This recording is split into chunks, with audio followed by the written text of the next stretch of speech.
Hello, welcome to the virtual open day at Somerville College. I'm Quentin Miller. I'm the computation tutor at Somerville, and I'm here with my colleague. Yeah, I'm Renaud Lambiot, so I'm a fellow in applied math, and so I'm a professor in the Mathematical Institute, and I'm in charge of the tutorials that are related to applied mathematics broadly.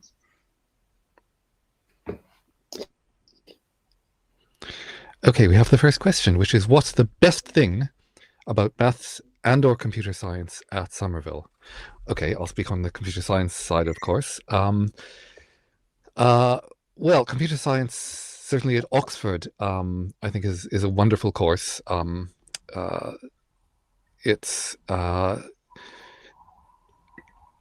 a very particular approach that we have to computer science at Oxford, which is treating it very much as an engineering discipline.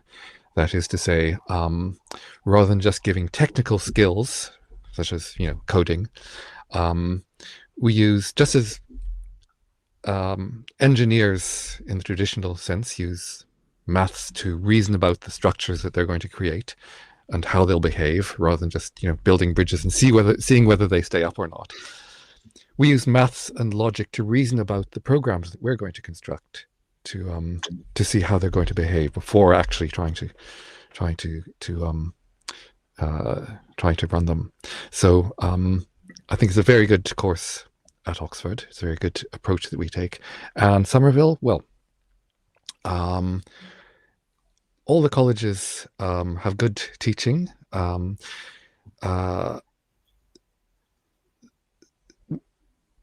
They all have different characteristics. So some colleges are much older, some are newer.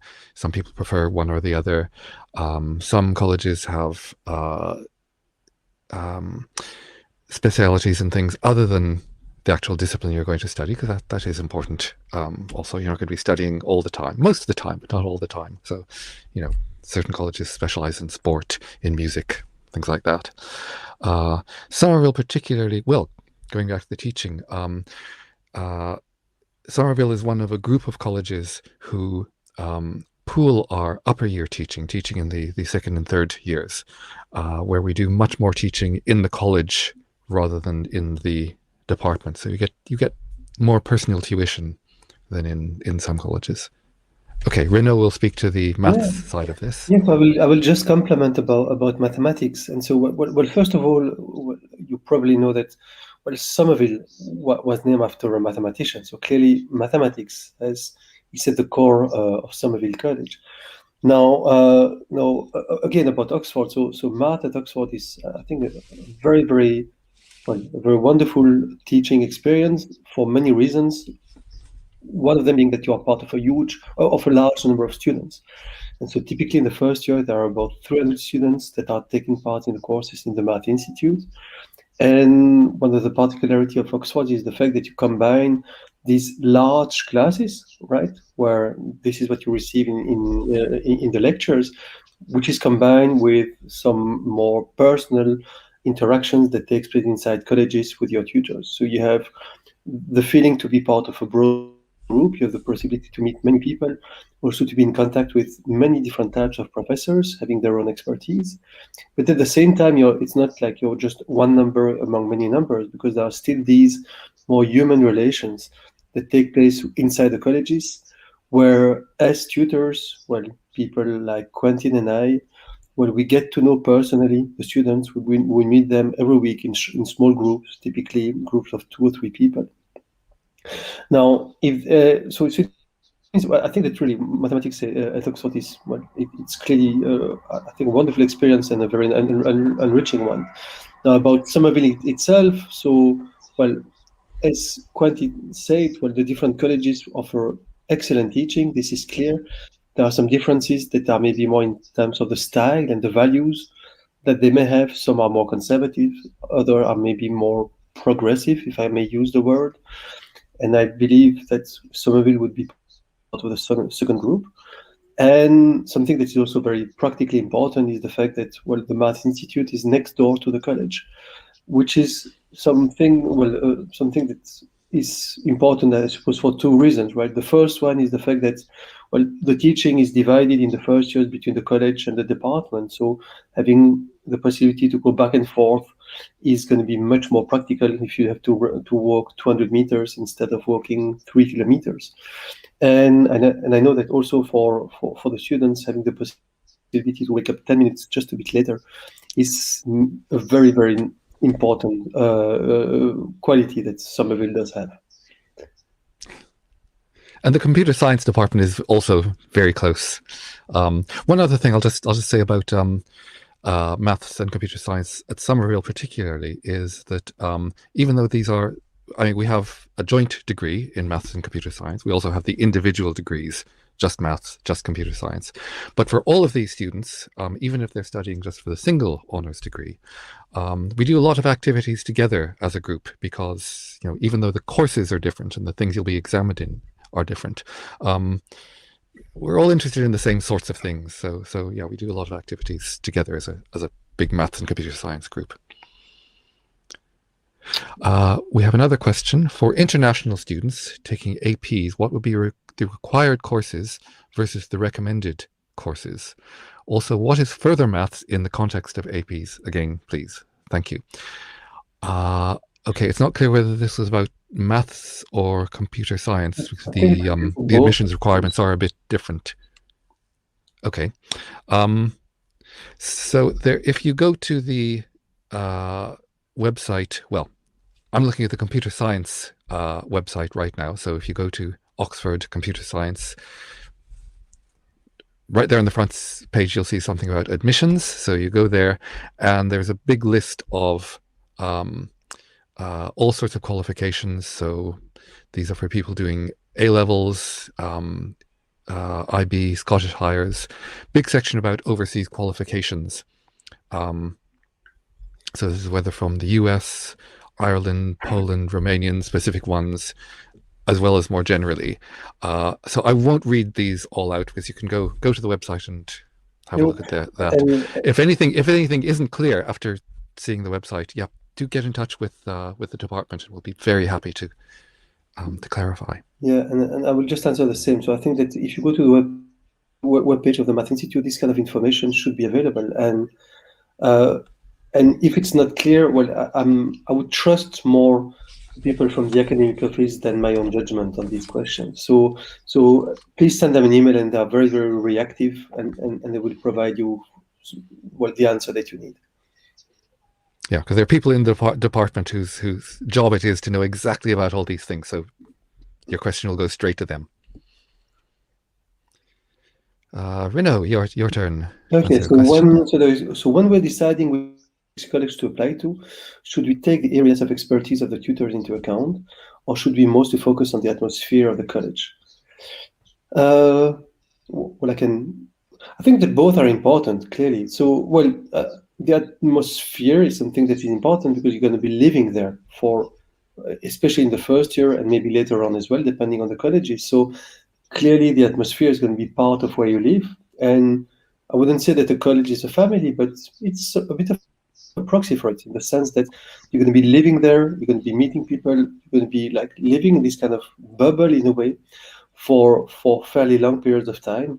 8 weeks can be very long. So it's good to be in a place where you fit, where you feel welcome, where you feel integrated. And about the area of expertise of the tutors, well, I think that it could be, if the English expression is good, the icing on the cake, right? So I think that all of the colleges have excellent tutors. This is true. Now, very often when students start their studies, they may have an idea of what they want to do afterwards, but it's going to change clearly along the way, because, well, the idea that we have about math, or the idea that we have about physics or about computer science, well, is going to be changed during the experience of being a student. And so it means that it's not because you want to do, let's say, number theory when you start, that you're going to be doing number theory for your dissertation in year 4 as a party student. It could be, but it's not necessary. So I think that indeed, like, if you're passionate about some topics, then why not? You could find tutors who are expert in it, and so that you can discuss these topics with them in a more privileged way. But if it's not the case, I would say that this is also fine, because the professors in the department tend to be very welcoming. And so if you want to talk to someone who's an expert in a certain field, and that field is not covered inside your college, so there is no one in our college doing, let's say, optimization, for instance, then you can always contact a professor from the department, and they tend to be very easy to get access to and to talk to. I don't know if you want to complete this, Quentin. I have nothing to add to that. Good answer. Okay. What happens in a maths or computer science interview? Will I need special technology for the virtual interviews this year? Okay. I'll start with the second part of that, special technology. Because you'll be interviewed by tutors from more than one college, at least two. Every tutor, every college is going to have a different set of questions. The interview will go slightly differently. I mean, this is intentional, so we get some views of you doing different sorts of things. Some of them will require special technology, specifically something like a tablet that you can write on, and we can see what you're writing, and you can see what we're writing. Some won't. Some will. For some, paper and pencil will be sufficient, and just occasionally you need to hold the paper up to the camera, and that will do. But we will ensure that everyone has access to the appropriate technology, everyone who is shortlisted. So if there's not an appropriate tablet already at your school, or you're not being interviewed at your school for some reason, we will make sure that everyone whom we want to interview will have the suitable technology. But I think it's and going back to the important. first, oh, sorry, yeah. I just wanted to say it's something that is important to use something that you're comfortable with, because like interviews can be stressful experiences, even if we do our best to make it to make it like a good experience for everyone. We understand that it can be stressful, and the last thing that you want is to struggle with the technology, and to struggle with some device that you don't really know how to use, and because it's going to add to the complication of the interview itself. So I think that's clearly, the key is to use something that you know how to use, and a pen is something that most of us know how to use, I suppose. If you need to use an iPad, if it's recommended for certain interviews, it would be good that you try to practice a bit beforehand, just to make sure that you know how to, I don't know, to erase, how to write, that you don't feel lost just due to this kind of technological barrier. But nothing we do with these will be terribly sophisticated. So if you can write with a pen on paper, you'll be fine. I'll just briefly say something about the first part. What happens in a maths and computer science interview? Well, if we've called you to interview, it's because we've seen a lot of exam results and expected exam results. So we've seen the result of the MAT, that's our own admissions result. We know your expected A levels and so on. We've seen enough evidence to know that your mathematical skills are good enough for us. So we're not testing you on more mathematical skills. We're not going to give you more questions and okay, can you come up with the right answer? These are intended to be a bit more like real tutorials, because this is a tutorial university where the teaching is based on tutorials, on one-to-one, two-to-one interaction, working through really difficult questions together.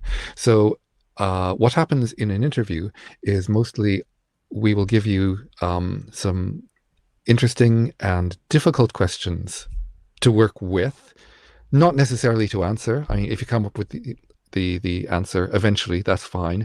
If you never actually manage to answer the question during the interview, that's also okay. We just want to get a sense of how you work with difficult questions with another person, which is what tutorials would be all about. So that's what happens in a maths and computer science or computer science interview. Now, someone has asked, if I'm applying to maths and computer science as a joint honours, will I have separate interviews or a joint one? If they're separate, what happens if I do badly in one and well in the other? Okay, everyone who is interviewed for any of these subjects will have at least two, usually three interviews. They will have interviews at least two different colleges. They are relatively short, the individual interviews, but cumulatively they add up to at least an hour. So rather than sitting you down for 1 hour and just one all or nothing interview, we have a number of shorter interviews, so we get a range a range of opinions. You working with a range of different problems with a range of different tutors, so we get a better overall picture of how you do with these things. And if you're applying to for any joint honors, such as maths and computer science, then certainly one of your interviewers will be a computer science scientist, one will be a mathematician. Even if it's just one. I mean, because I have a maths degree from a long time ago, so I can, I do some maths interviews as well. They're not going to be very heavily. Again, as I said before, they're not okay. Here's yet another question. Work it out. Give us the answer. It's more about discussion. And yeah, if you apply for a joint honors subject, even if you apply for maths and computer science, the computer science interview won't necessarily be something very much about computers. It won't be. It might be something about programming. It might be just about some field of mathematics which is very useful for computer scientists. If you do badly in one and well in the other, which is the second part of this question, this is another reason that we do a number of interviews rather than just having one long interview and then it's all or nothing. So, if we look at the results and say, okay, this person had 3 interviews, 2 of them went really well, the other one not so well. Okay, well, we're good scientists. We know how to disregard outliers in the data. We say, okay, everyone has a bad moment where, well, this particular interview, for whatever reason, it just didn't work. From the other 2 interviews, looks like this person is pretty good. Yeah, you may be okay if you do Exactly, badly in one and well in and the it's a other. matter of discussion between us, right? So at the end of all of the interviews, we're going to be exchanging our experience with the students, and if for instance, it can be that one interview went bad because the student was nervous, and this is something that we can also discuss and incorporate into the discussion. So if one goes bad, I think that don't lose hope, right? Just get a good glass of water, take a breath, and then do the second one and try to do your best.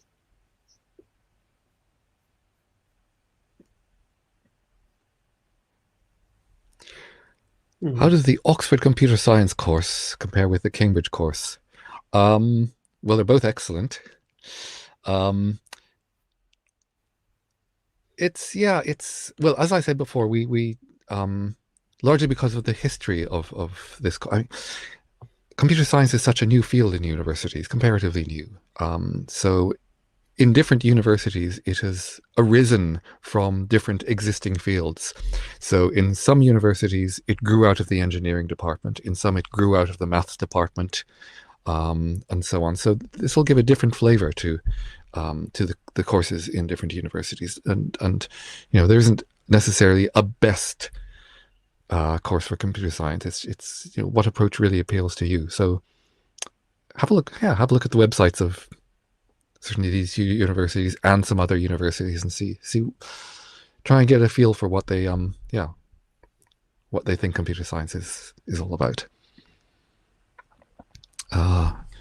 Renaud, your turn. Yes. So how much do you take GCSEs into account in shortlisting offers? Do I need all 8s and 9s to have a chance? Well, the thing that clearly for the shortlisting, well, we we base ourselves. Well, what we do is we take the whole, basically, well, the whole application, all of the information that would be available for us. That would mean the scores that you have for the MAT, right? That would be a first one. That is something very instructive. But also, well, your motivation letter, the letters that come from your school, clearly the scores that you had at school. So all of these things would be taken as a whole. Now, so I'm not entirely sure about the eights and the nines to have a chance. So I do suppose that if you do extremely well for the MAT, right, that would be the sign for us that indeed you do have the math skills that are sufficient in order to to be offered the chance to come to an interview. Now, nonetheless, you know that what is I believe more important at the school level is the fact that, well, if you were to receive an offer, well, then there would be some conditions that you would need to satisfy by the end of your studies. And so it means that clearly, well, having the right marks at school is going to be something that is going to be really important in order to satisfy and to fulfill these conditions.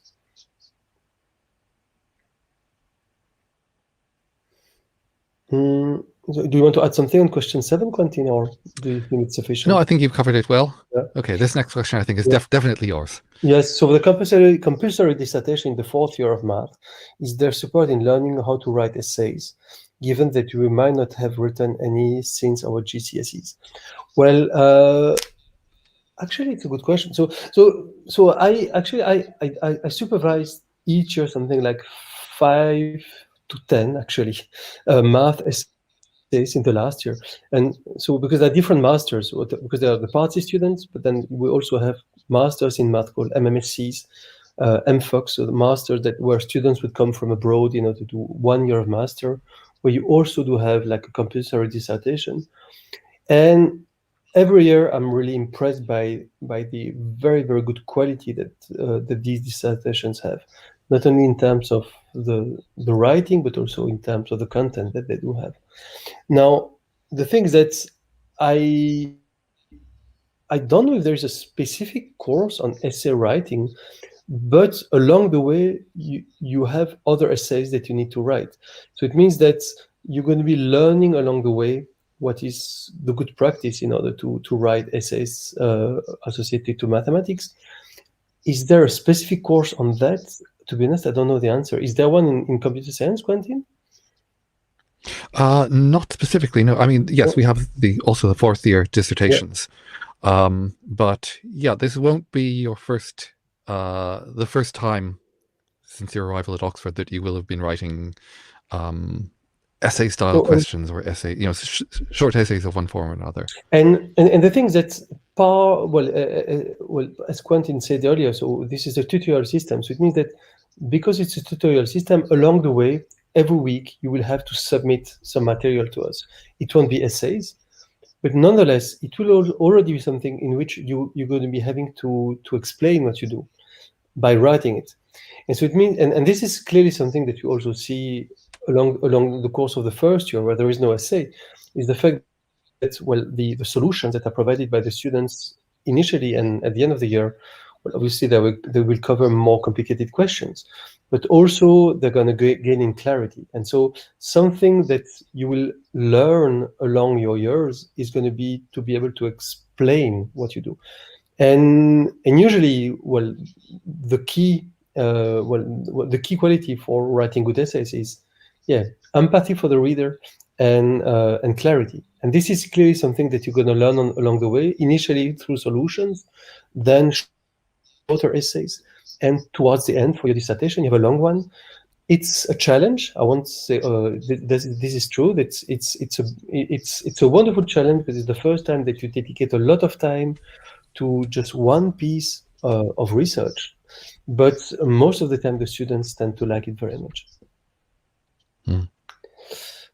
So I think that would be for you, Quentin, this question 9. Does Oxford compete in the International Collegiate Programming Contest or any other competitive programming? I don't think so, but our students take part individually in all sorts of programming competitions, which are happening all the time.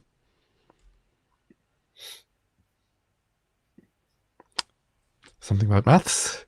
Hello, does a math degree also include compulsory computer science courses? I enjoy math, but not interested in computing, programming yet, etc. yet.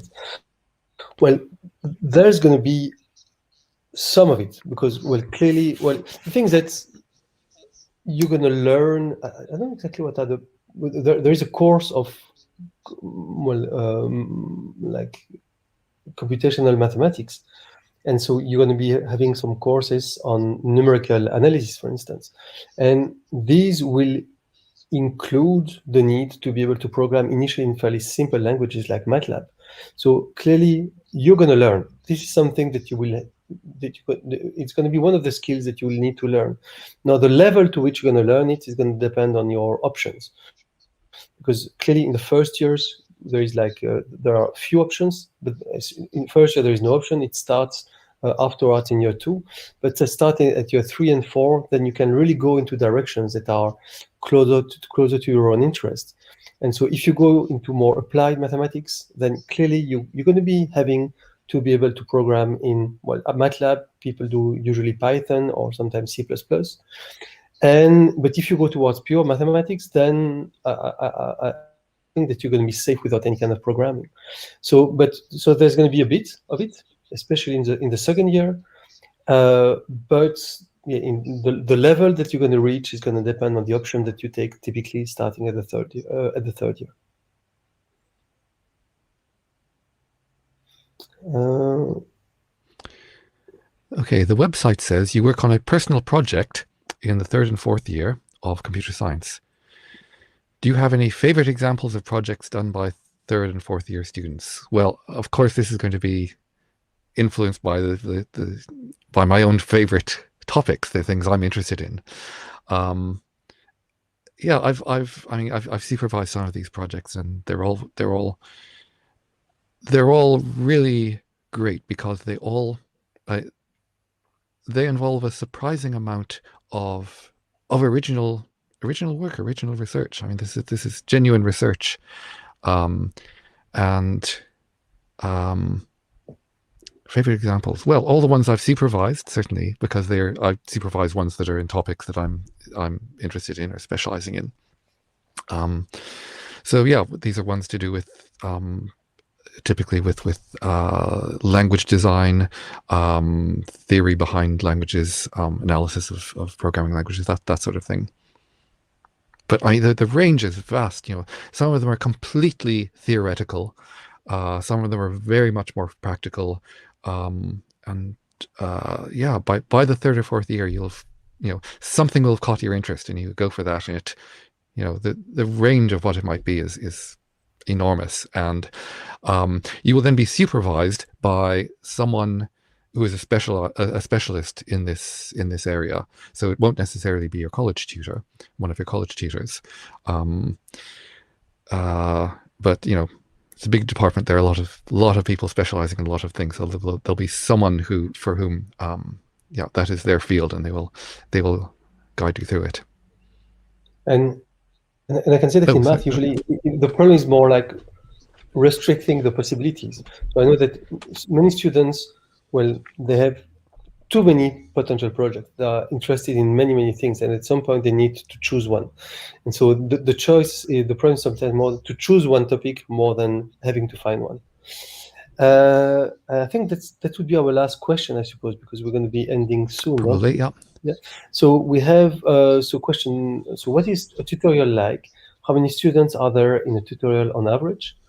So the tutorials are, well, it depends on the colleges. So here I can say about what's happening in Somerville. So typically in Somerville, in math, as in for computer science, what we have is that so each week students have some question, like mathematical or computer science questions that they need to work on during the week. They need to submit their solutions to us.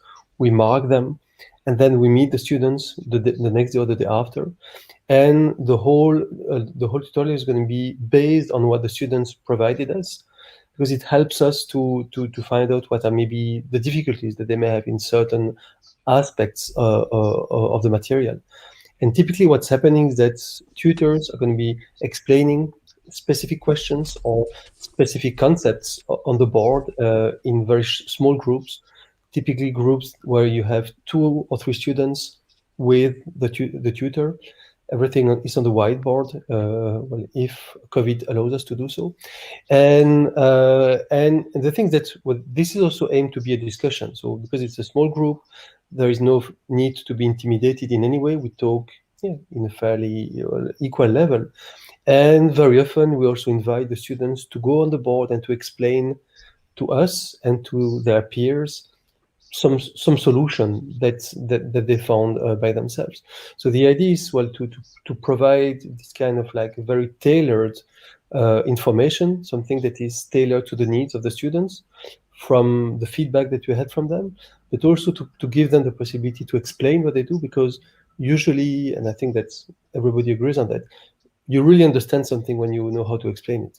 The key, the only way to know if you really understand something is that if you can explain it to one of your friends. And so this is one opportunity in which you can explain it to, well, to your friends, but also to the tutors.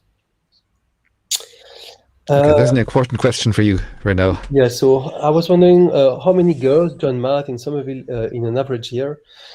So, so Somerville was historically a girl-only college. It's probably, it was one of the first ones that was created in the 19th century. So it opened up to, well, to all genders uh, in the 1990s, if I'm correct.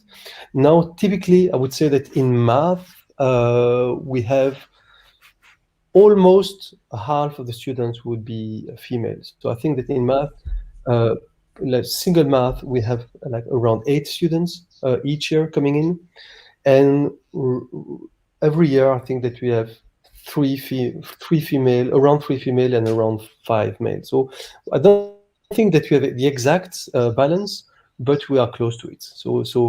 Like girls are not alone in a crowd of men. We tend to have a more balanced configuration. And something that is very nice as a female, from what I hear, is that so very often when you go to in a college, you have like a dining hall, and you're surrounded by the portraits of the important people who are associated to the college, and in most of them, you would be surrounded by males. You're going to be surrounded by men. Well, if you go to Somerville, you'll see that all of the portraits are only of women. So I think that it's also a way for you to be. All women and one cat, actually. Sorry, there is one cat. Was it a female cat or Yes. was it a male? I don't know. No, male cat. But Oh, damn it. But nonetheless, I think that it changes a bit. Yeah, it provides you like a feeling of welcoming, and being part of a place where you belong, I think. Shall we continue? We are supposed to stop at yeah. 9:30 or not? I don't know exactly, because we have a lot more. Well, as long as questions are coming in, let's keep going. Okay, perfect.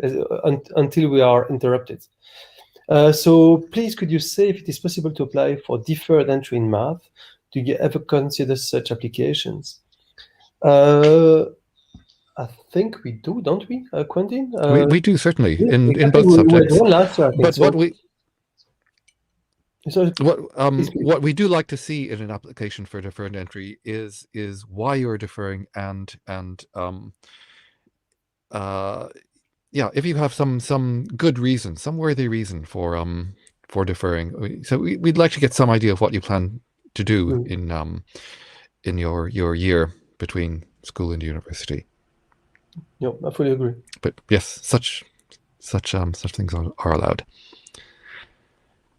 Okay, yeah, we have just been asked to wrap up, so let's do so. So, nice to be able to talk to everyone. Hope No, we've answered some questions satisfactorily. And yeah, do get in touch with the college if you have any other questions about anything that we haven't answered yet. yeah. Thank you for being with us Okay, this morning. Thank you. thank you very much. Bye bye. Bye.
hello, I am Dr. Jonathan Burton. I'm one of the chemistry tutors at... Oh, I'm muted.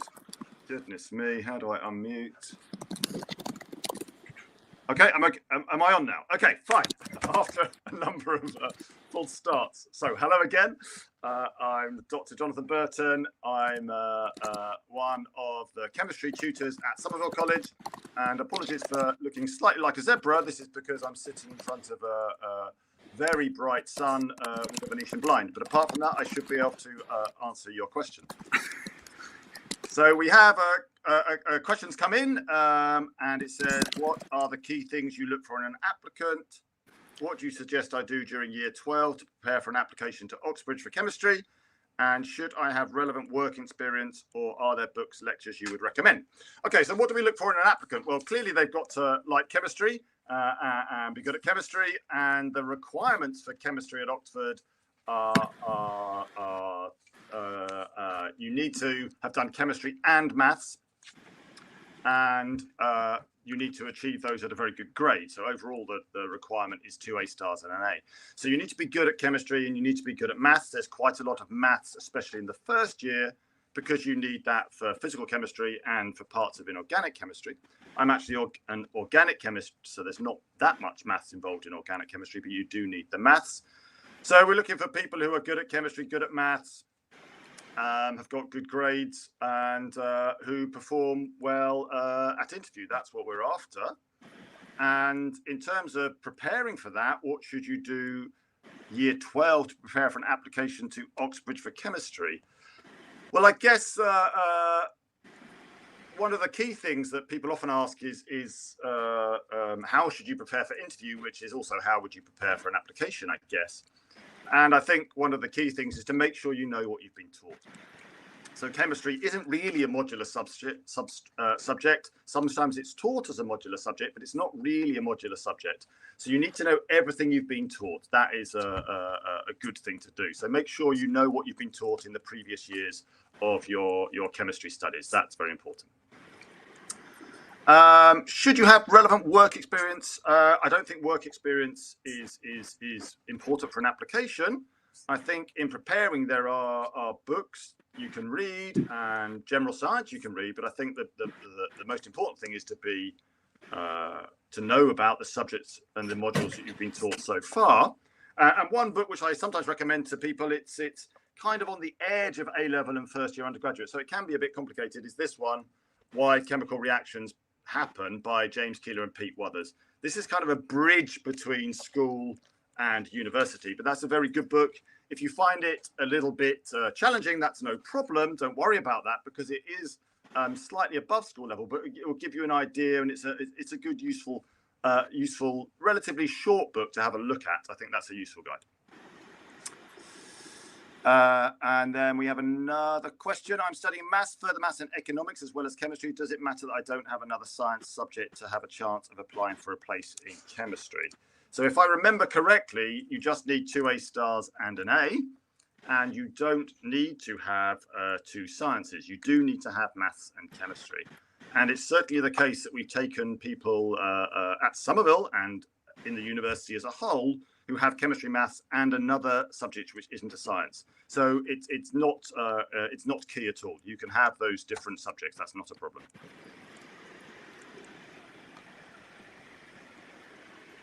Okay, so we've got another question about when you're deciding which college to apply for.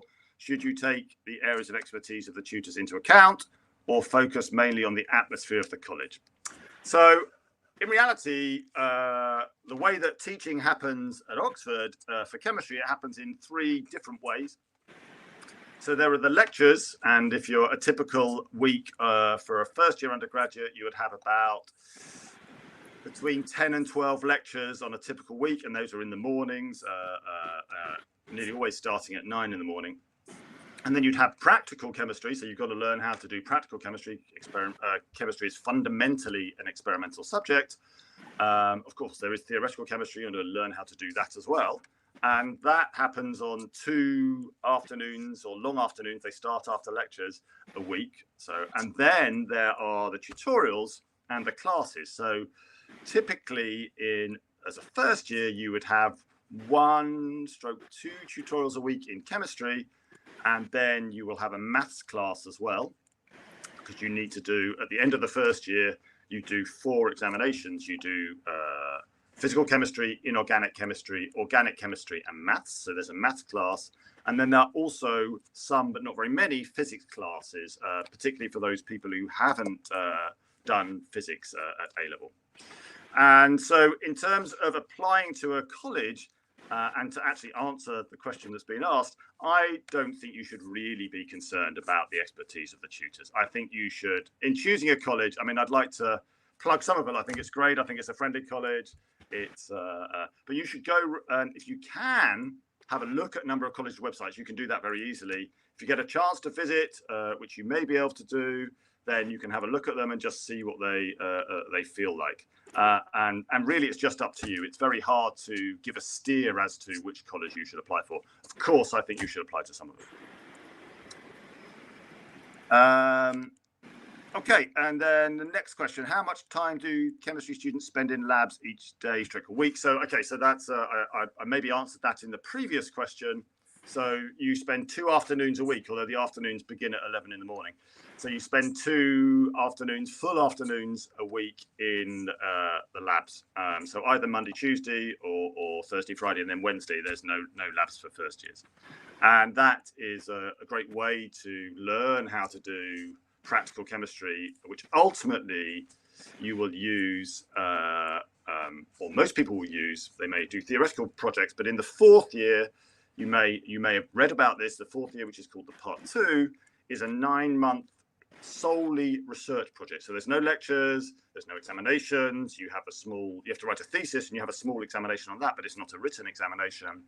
And so all of the practical work which you're going to learn in the 1st, 2nd, and 3rd years will contribute to your ability to conduct fundamental research in a research group for that 9 months of the 4th year. So that's one of the selling points of the Oxford chemistry degree. What's unique about studying chemistry at Somerville? Well, that's a question. Well, I mean, I'm not sure it's that different to studying chemistry at another college. I think that comes back to the question of which college you should apply to, and that's really a choice for you. So the choices are really old, new, big, small, I guess. And I think Somerville's it's a great college. It's really friendly. The students are lovely. The academics are lovely, in my opinion. So what's unique to studying chemistry at Somerville? I'm not sure there's something which is particularly unique, but I think Somerville's a great choice to apply for chemistry too. Then how competitive is Somerville for chemistry? How many students do you offer places to each year? Okay, so Somerville, we typically take 6 or 7 undergraduate students, sometimes 8, but 6 or 7 undergraduate chemists each year. And the way admissions works at Oxford is that there is a levelling out, so that if one college gets a lot of applicants and another doesn't, there's a levelling out, there's a redistribution of candidates. So such that there's an equal likelihood of you getting into each college. So there's the same number being interviewed for the same number of places. And so that's how the admission process works. Is it possible to go abroad for a year during the chemistry degree? So there are sometimes, and very, very few people do this, by the way. The only year it's possible to go abroad, and it's very unusual, is the 4th year. And there are sometimes possibilities to go and do a 4th year abroad, or actually to do a 4th year, not actually in the Oxford labs, but in some labs around Oxford or in a company. But it's very unusual. Nearly everybody does. It's not a normal way of doing things. Nearly everyone does their Part 2 within Oxford University. What are tutorials like for chemistry? Okay, so tutorials are normally, so at Somerville, they're either 1 tutor, so someone like me, and 2 students, or 1 tutor and 3 students normally. That's normally the ratio. And they're normally for an hour or just over an hour. And what happens is you will be given a problem sheet by one of the tutors, and that'll have some books you can look at, chapters in books. It will also have links to the lectures that will be useful for that material. And then you study and do those problems. You study the subject. It might be, I don't know, it might be nucleophilic substitution. That would be a typical one in the first year, in the first term of the first year. So SM1 and SM2, which you may have met at high school already. And then you do you read about that, you do the problems, you often discuss with the other chemists in that year for the ones you can't do. And then you come to tutorial, you hand the work in. The tutor will look at the work before the tutorial, and then you are there with the tutor, and the tutor will, the aim of the tutorial is to unpack those things which, from the work you've done, the tutor thinks you haven't understood. Okay, so the idea of the tutorial is you can very much, when there's only two people in the tutorial with the tutor, you can very much tailor it to the things that the individual students haven't understood, such that at the end of the tutorial, you know about that topic to a level where you could answer some first year examination questions. That's what it will be like in the first year. So that's the aim of the tutorial, is to get you to a place where you understand all the material. And it's very much, when you have a tutorial for organic chemistry, we'll sit down, we'll chat a little bit about the topic, and then I will just set you problems you haven't seen.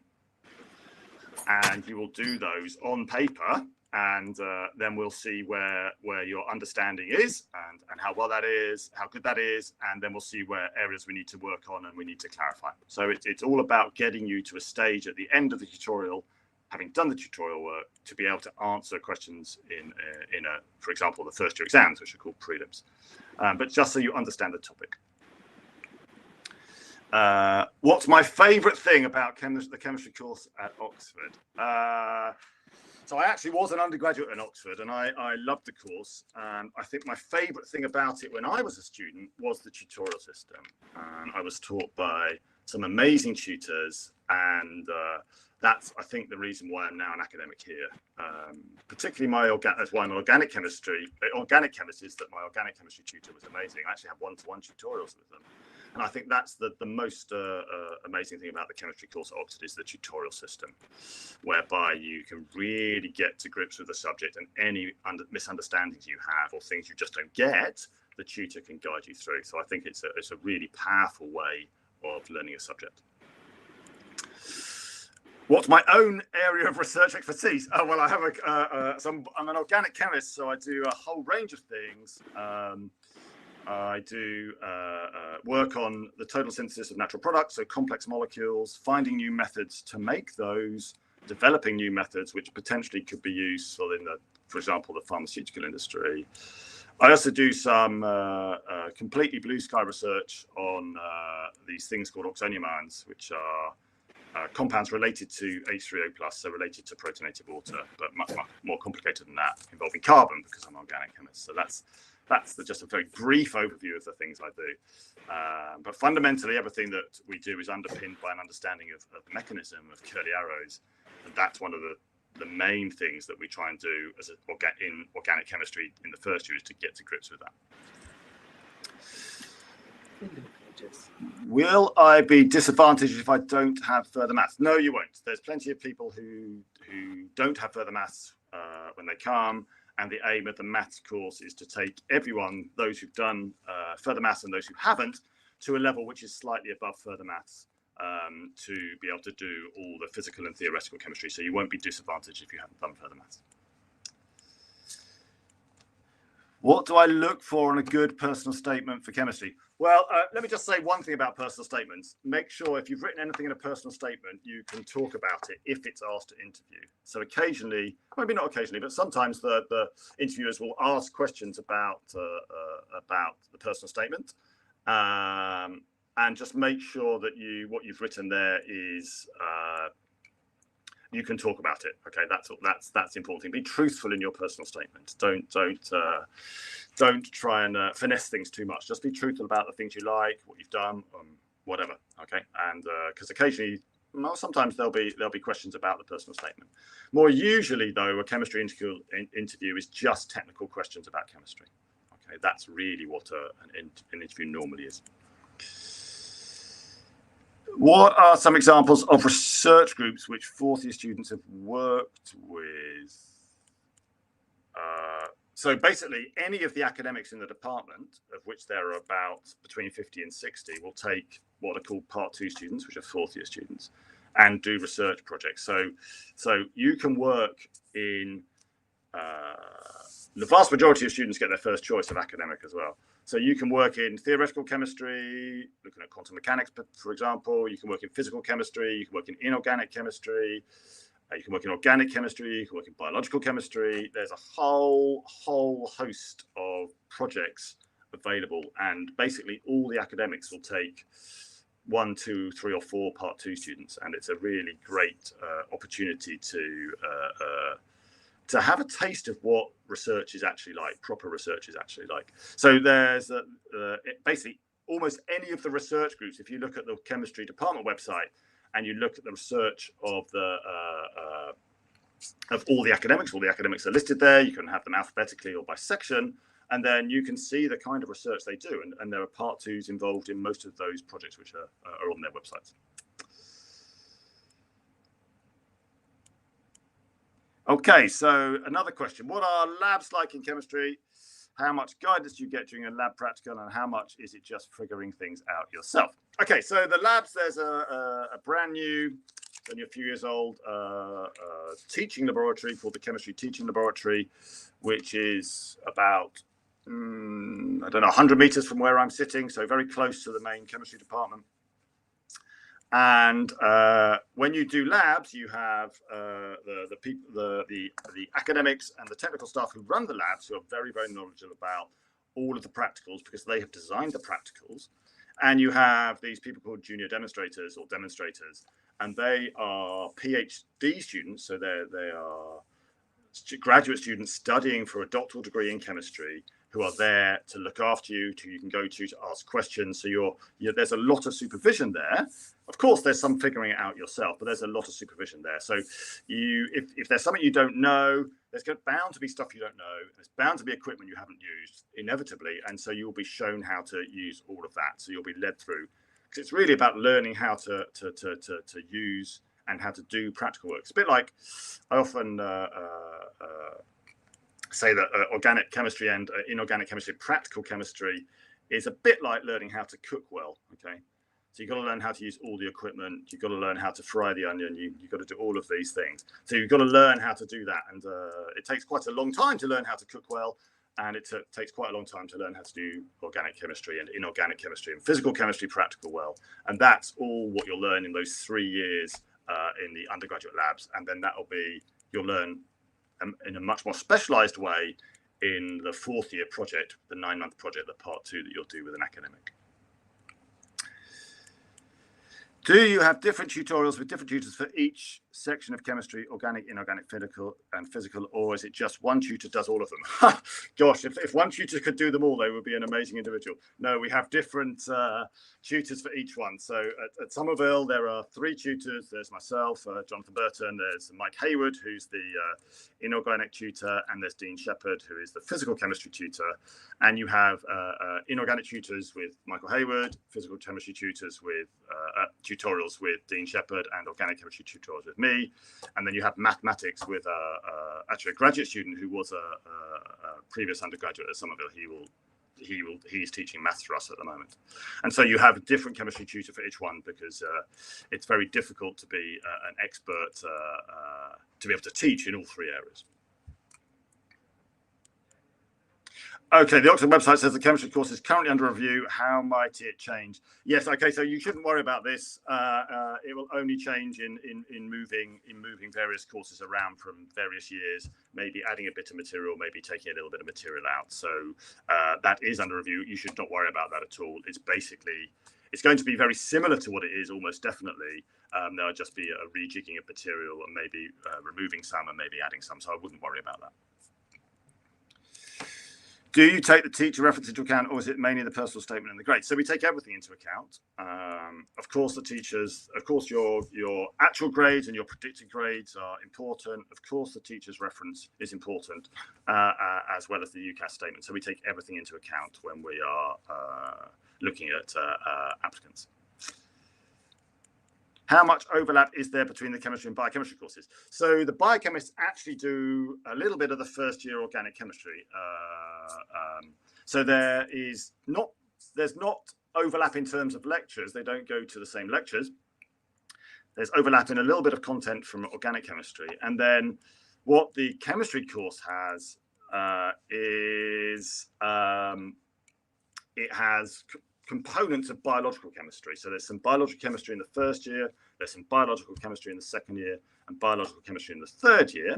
And then you can then choose to work with someone who does primarily biological chemistry in the fourth year. So you can, if you're interested in biochemistry and biological chemistry, there's absolutely areas of the course which you will find particularly interesting, and you could certainly apply to work as a part two, as a fourth year, with someone who does much more biological chemistry. How do I know if I'm smart enough to study chemistry at Oxford?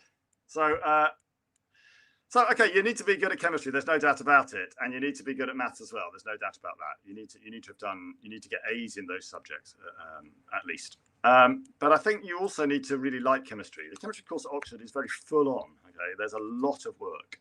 There's a lot of work. There's a lot of contact hours. It's very full on. So you really need to like chemistry. I mean, I think that's whatever degree you're applying for. I think you need to like that subject a lot, because a degree is hard, and as it should be. And so you really need to like chemistry. That would be, you need to be good at it, and you need to like it. Those would be my the things I would say about it. How has the pandemic affected chemistry teaching? Well, hopefully it's over. But we recorded all our lectures last year. We did nearly all our tutorials and small group teaching online via Teams, and that worked okay. And we are hoping that we will get back to normal as soon as possible, because the in-person tutorials are really very good. Online, they're fine, but you don't get quite the interaction that you would with an in-person tutorial. How do you know if you like chemistry enough to study it? Well, I can't answer that question for you, I'm afraid. That's up to you. If you like chemistry, you know, I don't know. I can't answer that question. I don't know. I don't know how you know if you like chemistry enough to study it. I just don't know. Chemistry, if you find chemistry fun, if you enjoy it at school, that's a good marker. Okay. Is there an admission test for chemistry? There isn't an admissions test for chemistry. So there may be one in the future, but there isn't one at the moment. What careers do chemistry students go into? Everything, loads of things. So what chemistry teaches you, as do many degrees, it teaches you how to solve problems.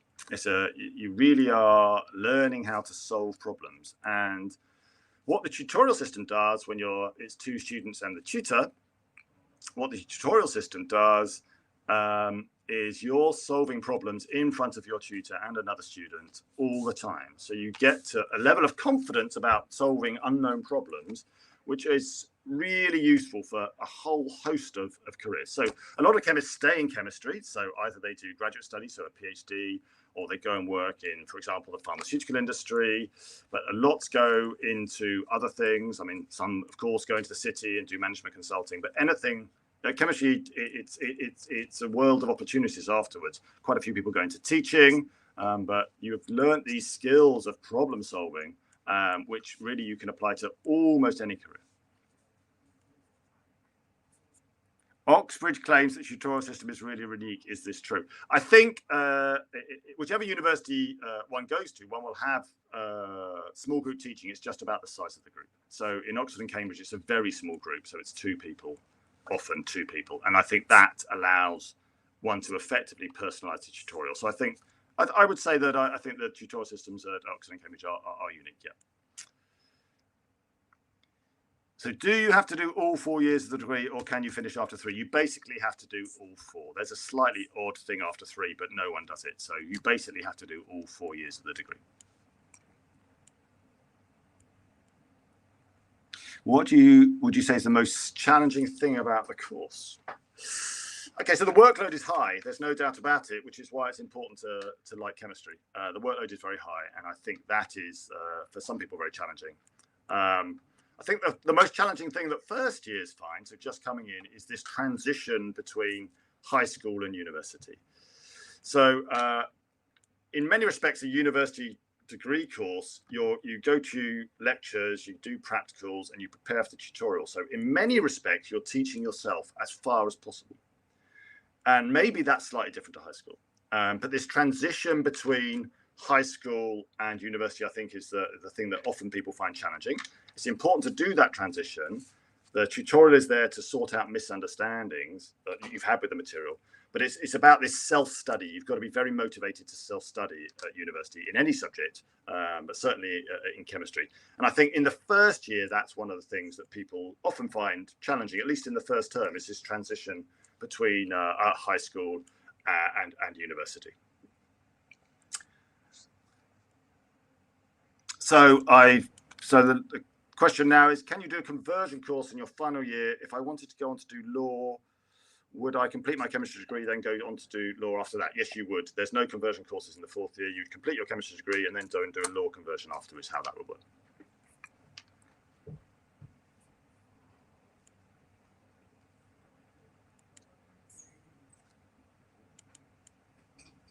So there's a question about mitigating circumstances, having lost time due to COVID. And of course, we will take that into account. We are well aware that COVID has affected everybody and in different ways for many people. So we'll absolutely take that into account.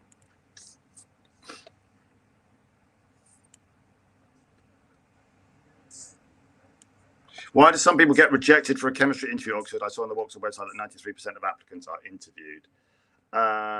So it depends. It depends on a number of factors, predicted grade, things like that, all have an influence. So it depends on a whole number of factors.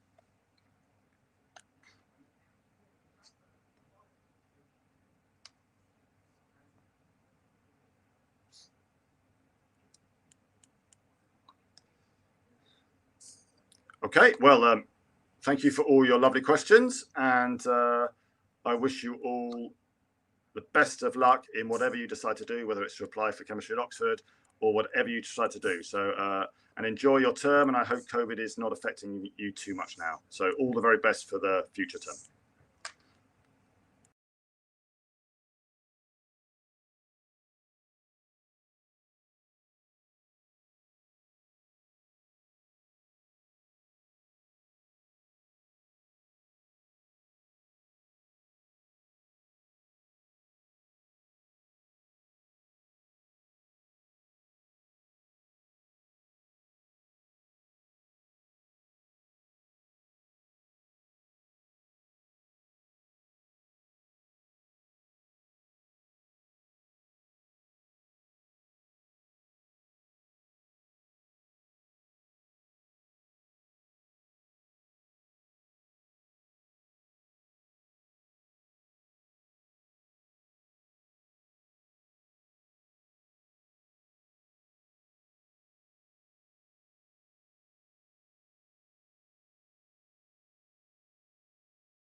Okay, thank you.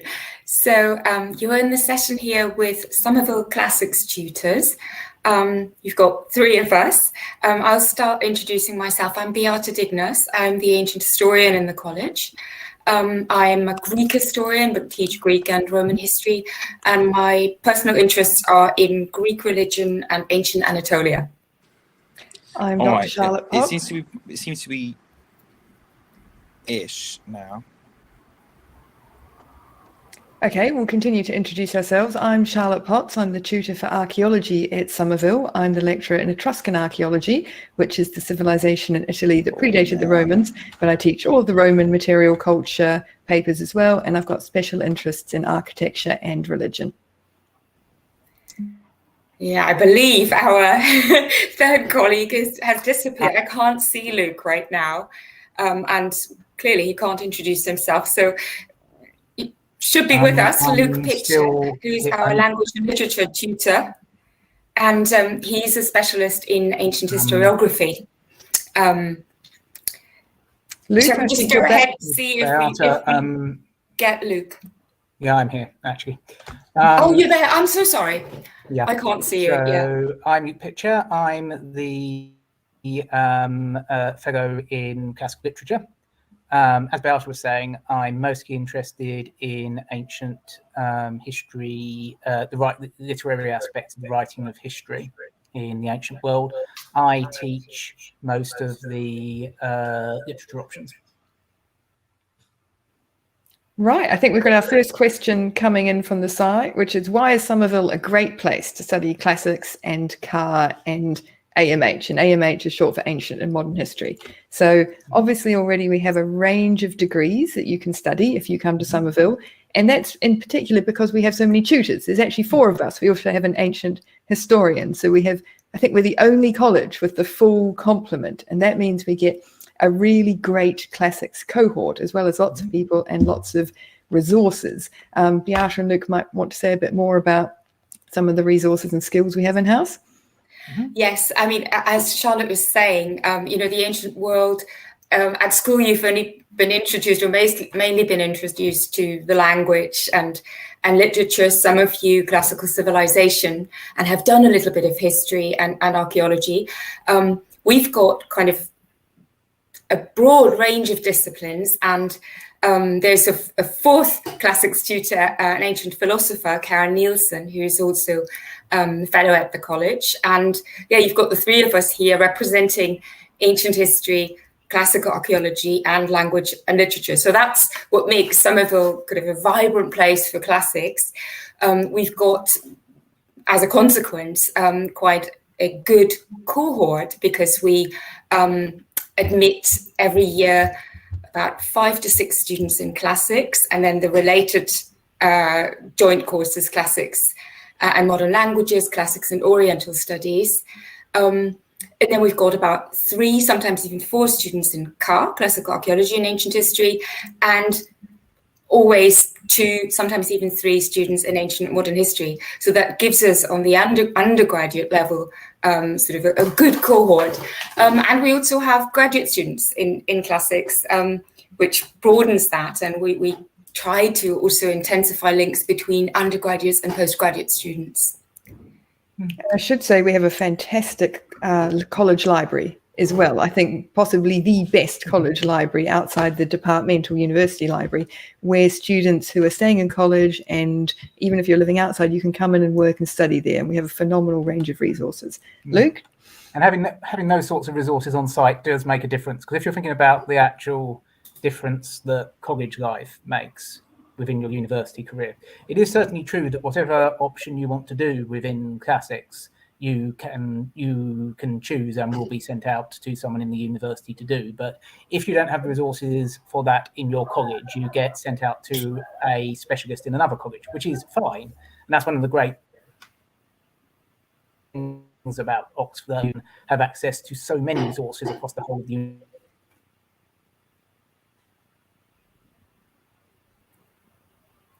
university. But a lot of work within Somerville itself, possibly to a greater extent than you.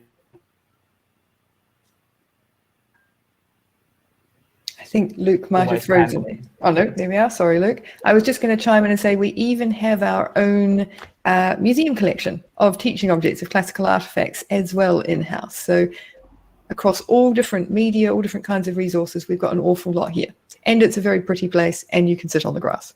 Yes, and our location is very convenient because we're so close to the Sackler Library, to the Ashmolean Museum, and to the Classics Centre. You may have visited events in the department already today or are going to. The Ioannou Centre is sort of a 3 to 5 minute walk away from Somerville. We've got another question here. Someone's asking, I want to apply for the Classical Archaeology and Ancient History course, but I haven't had much experience with engaging in archaeology. Do you have any recommendations for how to build up my application? Well, the first thing to say is you don't have to have done any before you come. This is a course, like all the classics options, where you can start without previous experience. As we say in all the admissions material, what we're looking for is a set of skills and enthusiasm, most importantly at the start. So some students may have gone on digs, may have had some voluntary experience in museums, but more than that, we'd like to see evidence of things you've read, places you've been, things you've seen on TV that have got you really excited about archaeology, that you've been thinking about, that you'd like to learn more about. Obviously, given COVID restrictions, it's a lot harder to get into museums, to do internships, to do voluntary work in the last year, but that's not something we're going to judge you on. In admissions, we'll give you sets of exercises that will do things like test your facility with looking at things and understanding things, and those are the skills that we'll be looking at. So I'd say read around what you're interested in, have a look at things online, don't worry too much about whether you've actually had a go at digging or working in a museum before you come. Yeah, I can just second that. We do not expect any previous experience. It doesn't hurt, of course, to start thinking about, wow, the ancient world, what are visual aspects of this ancient world and where do I encounter them? You know, as you travel, as you even might look at Oxford, yes, step into the museums and have a look and see how artifacts, you know, link with what you are doing at school at the moment, whether it is some classical civilization, whether it is the ancient languages. But no, I can certainly second that. We do not expect, you know, a long list of this is the excavations I've participated in, or this is the course I've taken. Don't worry about that. But certainly just live out your interest, read around the subject, and visit places where you can see visual culture. And I think we've got a question now which Beata might be well placed to field. Yeah, let me read it out. How much opportunity is there to incorporate ancient history into a history and language joint school? That is a good question.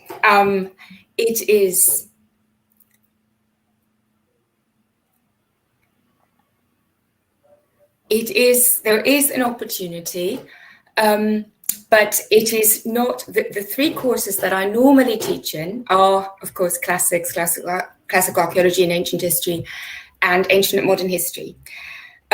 So this would be a course that is not among those three, but I have taught sort of main school history students, and also, of course, there's even more limits to studying history if you do a joint degree with language. There are certain subjects, for example, Augustan Rome in the first year, the world of Homer and Hesiod, that's where I have taught students who are main school historians, and I believe that is also open to history and languages. In the second part of the course, there's a limited choice. But yes, I have to say there would not be much ancient history in that configuration, but some are available. Now we have a question that all three of us can field. What is the difference between classics and CAR, and how can I choose between them? And is there much overlap? So my colleagues will obviously tell me if I've got this wrong. The main thing is focus. Okay, so a classics degree mainly focuses on literature and language, but you have opportunities to do papers in archaeology and ancient history and other things to supplement that. The focus in the classical archaeology and ancient history degree is on archaeology and ancient history. You can do languages within it. You cannot do literature papers. Within that, each degree has special opportunities. So I might pass to Luke to talk about what the classics degree offers and then come back to us to talk about what the CAR degree offers in contrast. So Luke, do you want to speak about literae humaniores or classics? Okay, so as Charlotte said, it's very much about focus. So within the classics degree, or literae humaniores as it's known here, or single honours classics as it's sometimes called, you have options across the range of language, literature, history, archaeology, and philosophy, including modern philosophy. You would be doing a certain minimum of language work. So the language within the main classics school. So you will definitely, you have the option, and many of our students do, to study for the single honours classics degree, but you will certainly be doing some language work.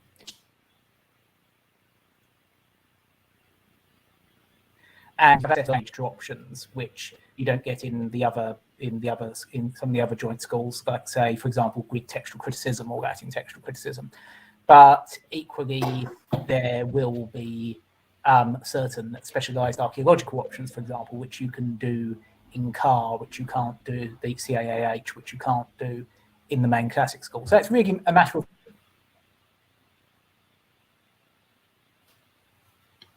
focus of the schools. But if you're particularly interested in, say, the languages and the literature, you're probably going to want to do single honours classics or one of the classics joint schools at classics and modern languages, whereas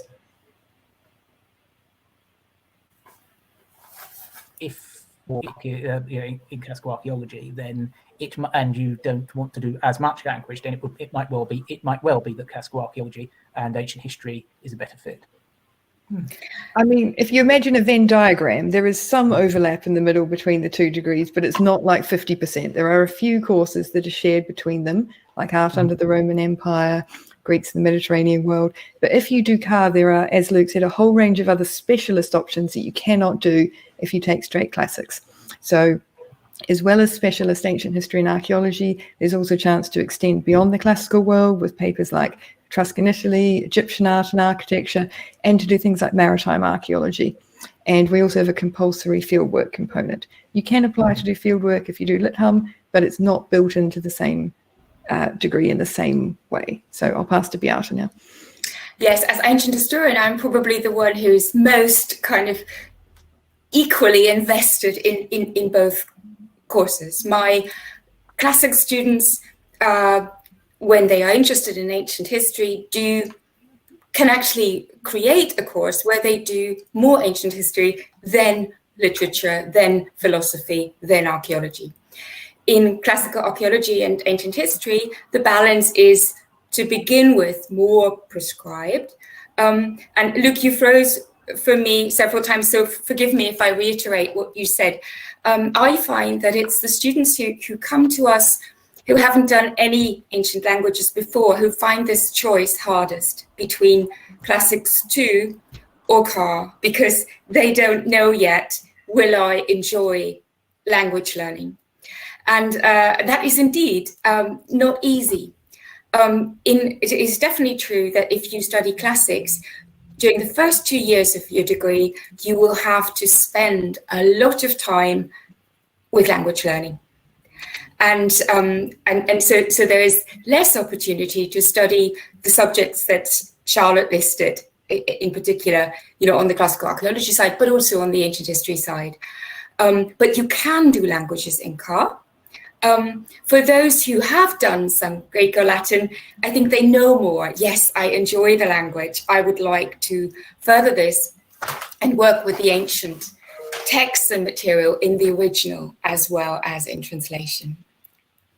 It's also worth thinking about what you want to do at the other end after your degree. Obviously, haven't got a crystal ball and don't know what you'll be feeling in 3 or 4 years. But if you know that you'd like to go into further study or professions where close textual engagement is a good thing, then classics would be a better fit for you than classical archaeology and ancient history. If you want to become a professional archaeologist or work in the museum sector or something like that, obviously classical archaeology and ancient history will give you a slightly better grounding there. But all of the subjects teach the full complement of transferable skills in critical thinking, in communication, in writing. So it's not as arbitrary, but it's about focus, really. Good. There's a new question, if that's maybe enough on this question. There's a new question. Is there a classic society at Somerville? There is. And it, of course, enthusiasm always sort of lives with those who take charge. And so we're always very interested in seeing new students coming up who want to engage themselves in the Classic Society, organise events. There is certainly, the framework is there, and we had a few years ago a very active Classic Society. The pandemic, of course, has made it so much harder for students to organise events. We've tried to keep things alive via online events, but now, of course, is the opportunity, now that we're going back to real face-to-face events and again, a social atmosphere in college. I'm very confident that we will have a lively Classic Society. And again, what I said before, that also engages the link between undergraduates and postgraduate students, because we have this very lively postgraduate group of 10 students. We also have 2 postdoctoral fellows, junior research fellows, that work on the ancient world and that are very keen to engage with undergraduates and with postgraduates in the framework of the Classic Society. Might also be useful to flag up that because you'll be a member of both the college and the department, we also have a huge array of lectures and events and social things that often go on through the department as well. And one of the wonderful things about being a student at Oxford is lots of people whose books you've probably read or people you've seen on TV do come through and give talks. So you're able to go and see them. And so there's the opportunity to go to things and organise things within your college, but also there'll be things in the faculty for the social side as well that you can participate in. And indeed, you will be able, even because this is today,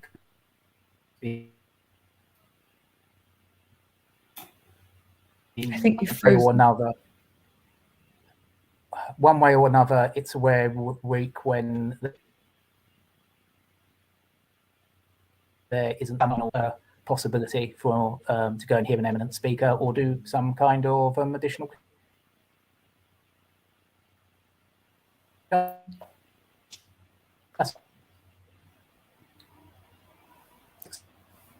Yeah, apologies if Luke's comments weren't audible there. He froze for me, but I don't know whether how that is on your end. Well, just until we get him back, we've got a car question that's come in as well. Could you talk a bit about the museum site report required as part of the car course? Okay, that's what in many degrees is regarded as the compulsory dissertation or the undergraduate thesis. Most of your course is focused on weekly essays and getting your head around a tutorial topic every week, and then there is a 3-hour exam at the end. So you're constantly, quickly dipping into different topics that all complement each other, but it's about moving very quickly from one to the other. Your site and museum report is done over a much longer span of time, 3 or 4 terms, including a summer vacation. And it's your chance to really get into one particular topic in depth. It aims to bring the 2 halves of the degree together. So it starts by either choosing an archaeological site or an artifact or a group of artifacts, really looking closely at them, spending time with them in multiple visits, learning how to catalogue them, describe them, and then using them to explore an element of ancient history. So a part of ancient society, to think about what archaeology can contribute to the reconstruction of ancient society that you might not get going the other way. Students have done a huge range of topics for this kind of thing in the past, and the only limits are what is practical and what can be supervised. So you don't need to pick your topic until well into your second year, so you've got time to explore different options. But as I say, it's the chance to develop those other skills in extended thinking, extended writing, extended research, and to dip your toe in the research pool and see if research is something that you might like to continue on doing after your degree. Yes, I think that's an important point, that those students who decide over the course of maybe their first or second year that, gosh, I like this so much, I would like to do a postgraduate degree, maybe a master's degree, or maybe even a doctorate. The site and museum report, the thesis element gives you a taster of that. And that applies also in the classics courses. In ancient modern history, it is also compulsory to write a thesis. So in classics it's optional, but in all courses it is the opportunity to develop that depth and this kind of research style work that would then become your focus were you to do a postgraduate degree. But I also think it is, I mean, every student I've encountered is hugely proud actually of what they achieve when they write such a thesis, whether it is a museum report or a site report, or whether it is a thesis in classics. You can even do an optional thesis in addition to the compulsory elements, or you can replace one paper with a thesis. But students normally find it very rewarding. And they, of course, that's, again, what we do at Oxford. You've got an advisor who works very closely with you and helps you, of course, through this process. We've got another question. Is there any chance to do practical sessions such as the Ashmolean? Would this be limited to car students rather than classics? Okay, I'll answer with museums first rather than fieldwork experience, which you can definitely do. Museums, yes, absolutely. But it is determined by mostly the courses you do and the tutors who teach them. So, for instance, when I teach Art Under the Roman Empire, that is a paper that you can take in car, and you can take it in classics. It's open to both. And part of that course involves a practical session in the Ashmolean behind the scenes in the antiquity study room, holding bits of Roman art and actually looking at them in 3 dimensions and thinking about what questions we can ask of them. In contrast, if you take the Etruscan Italy paper I teach, which is a car-only paper at this point, half of the entire course is taught in the Ashmolean every week, off gallery in the study room with real objects, learning about object handling. That said, by practical sessions, I'm not sure if you mean hands-on or just in the Ashmolean, a lot of other courses also take students to the galleries in the Ashmolean and teach in the galleries. I should say with the pandemic, these opportunities have been severely curtailed and most of them haven't happened, but hopefully as things move on, we can get back to doing that normally.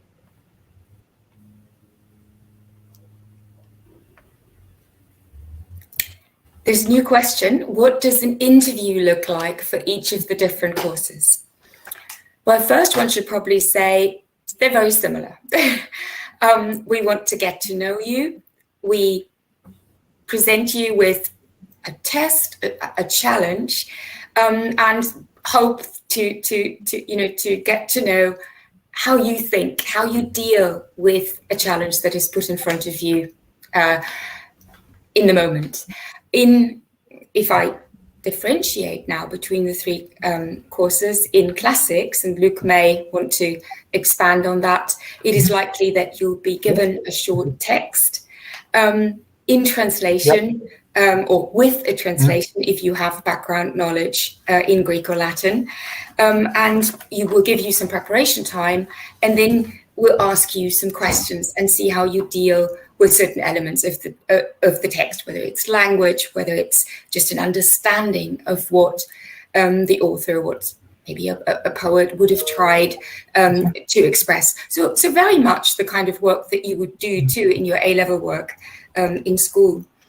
And then we also talk to you about your statement that you've put on your UCAS form, so to really also, not to surprise you with anything, but precisely ask you about your interests that you've expressed in your application. Charlotte, do you want to talk about CAR? Yes, I mean, obviously for CAR, you have two separate interviews, an ancient history one and an archaeology one at your first college. Because of the way the admissions process works, you might have more than that interviews. And in that case, we'll give you, instead of a text, often an image or an artifact, could be a plan. And just like Beata said, see how we work through it together, through prompts, through what you bring to it, ask you questions about it. And we're looking for those advertised skills in visual acuity, expression, etc. They are not designed in any way to test prior knowledge. And in fact, often we try and give you something that we expect you haven't ever seen before or know anything about, because we want to see fresh how you come to it. So in some ways, it shouldn't matter what background you come, but those inherent skills and interest and enthusiasm and your ability to work with us to see if we can work together in that way, how far we can get through the text or the image to come to an understanding of it. Yes, the fact that there are two interviews, you probably know this in every subject, there will be two interviews. So what I was describing on the classic side would be kind of the first interview. In the second interview, you may well encounter Charlotte together with our ancient philosophy colleague, giving you a task that relates to their particular field.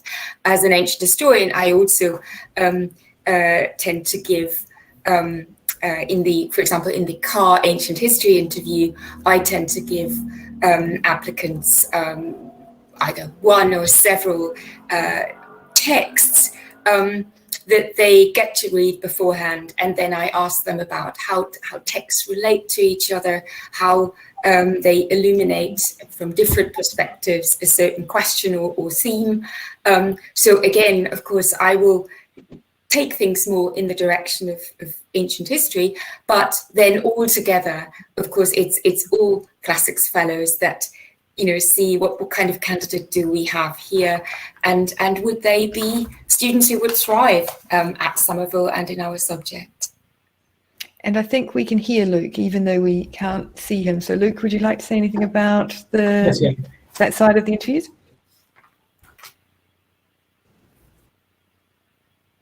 For the classics interviews, as Beata said, a considerable component will be an exercise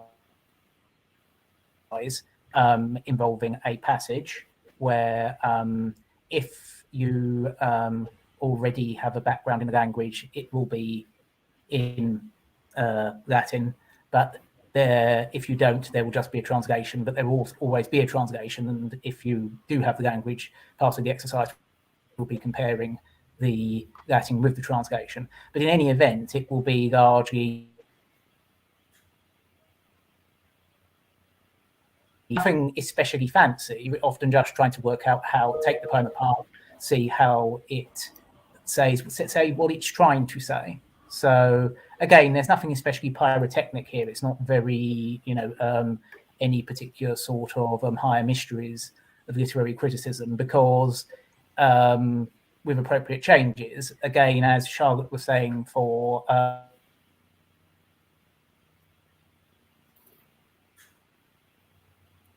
to work with something you haven't seen before. I should say we try and be very friendly at Somerville for interviews as well. We try not to be too intimidating. And as I say, it's more about just having fun with it and seeing how you go with it. It's not a test of prior knowledge at all. We're more interested in you as a student and your potential. You can actually verify that, I think, later in the student session this afternoon scheduled. There are two of our students participating, I think Nina and Lowry, one doing ancient and modern history and one doing classics. They will verify what Charlotte just said. Please don't feel it will be a daunting experience. It should be a positive experience, absolutely, and you should come out of it thinking, wow, I enjoyed that, and I really want to do this subject now, we're hoping. So I think that's probably where we need to wrap it up, but hopefully we've managed to answer some of the questions that you came in with. And as Beata said, please feel free to pick the minds of our students, past and present, and the ones who've been through all this before as well. Okay, all the best of luck with the application process, and enjoy the rest of the open day. Have a look at the department activities as well. Okay, bye. Bye-bye. Bye.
I'll do that.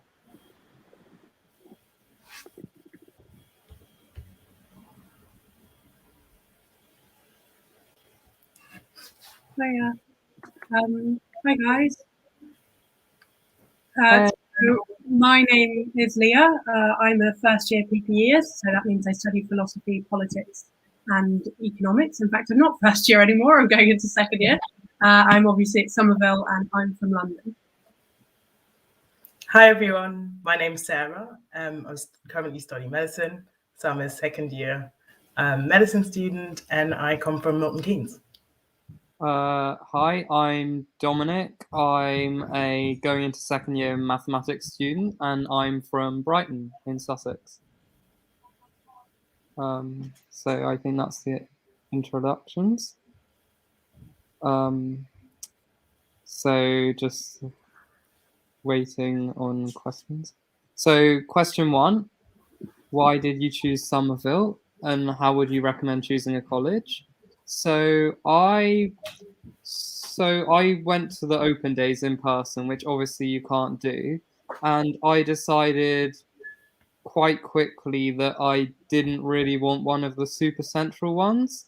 And Somerville was right next to the maths department. So it was one of the ones that I wanted to go and visit. And I visited, I really loved the quad, basically. And that's pretty much it. That's how I picked Somerville.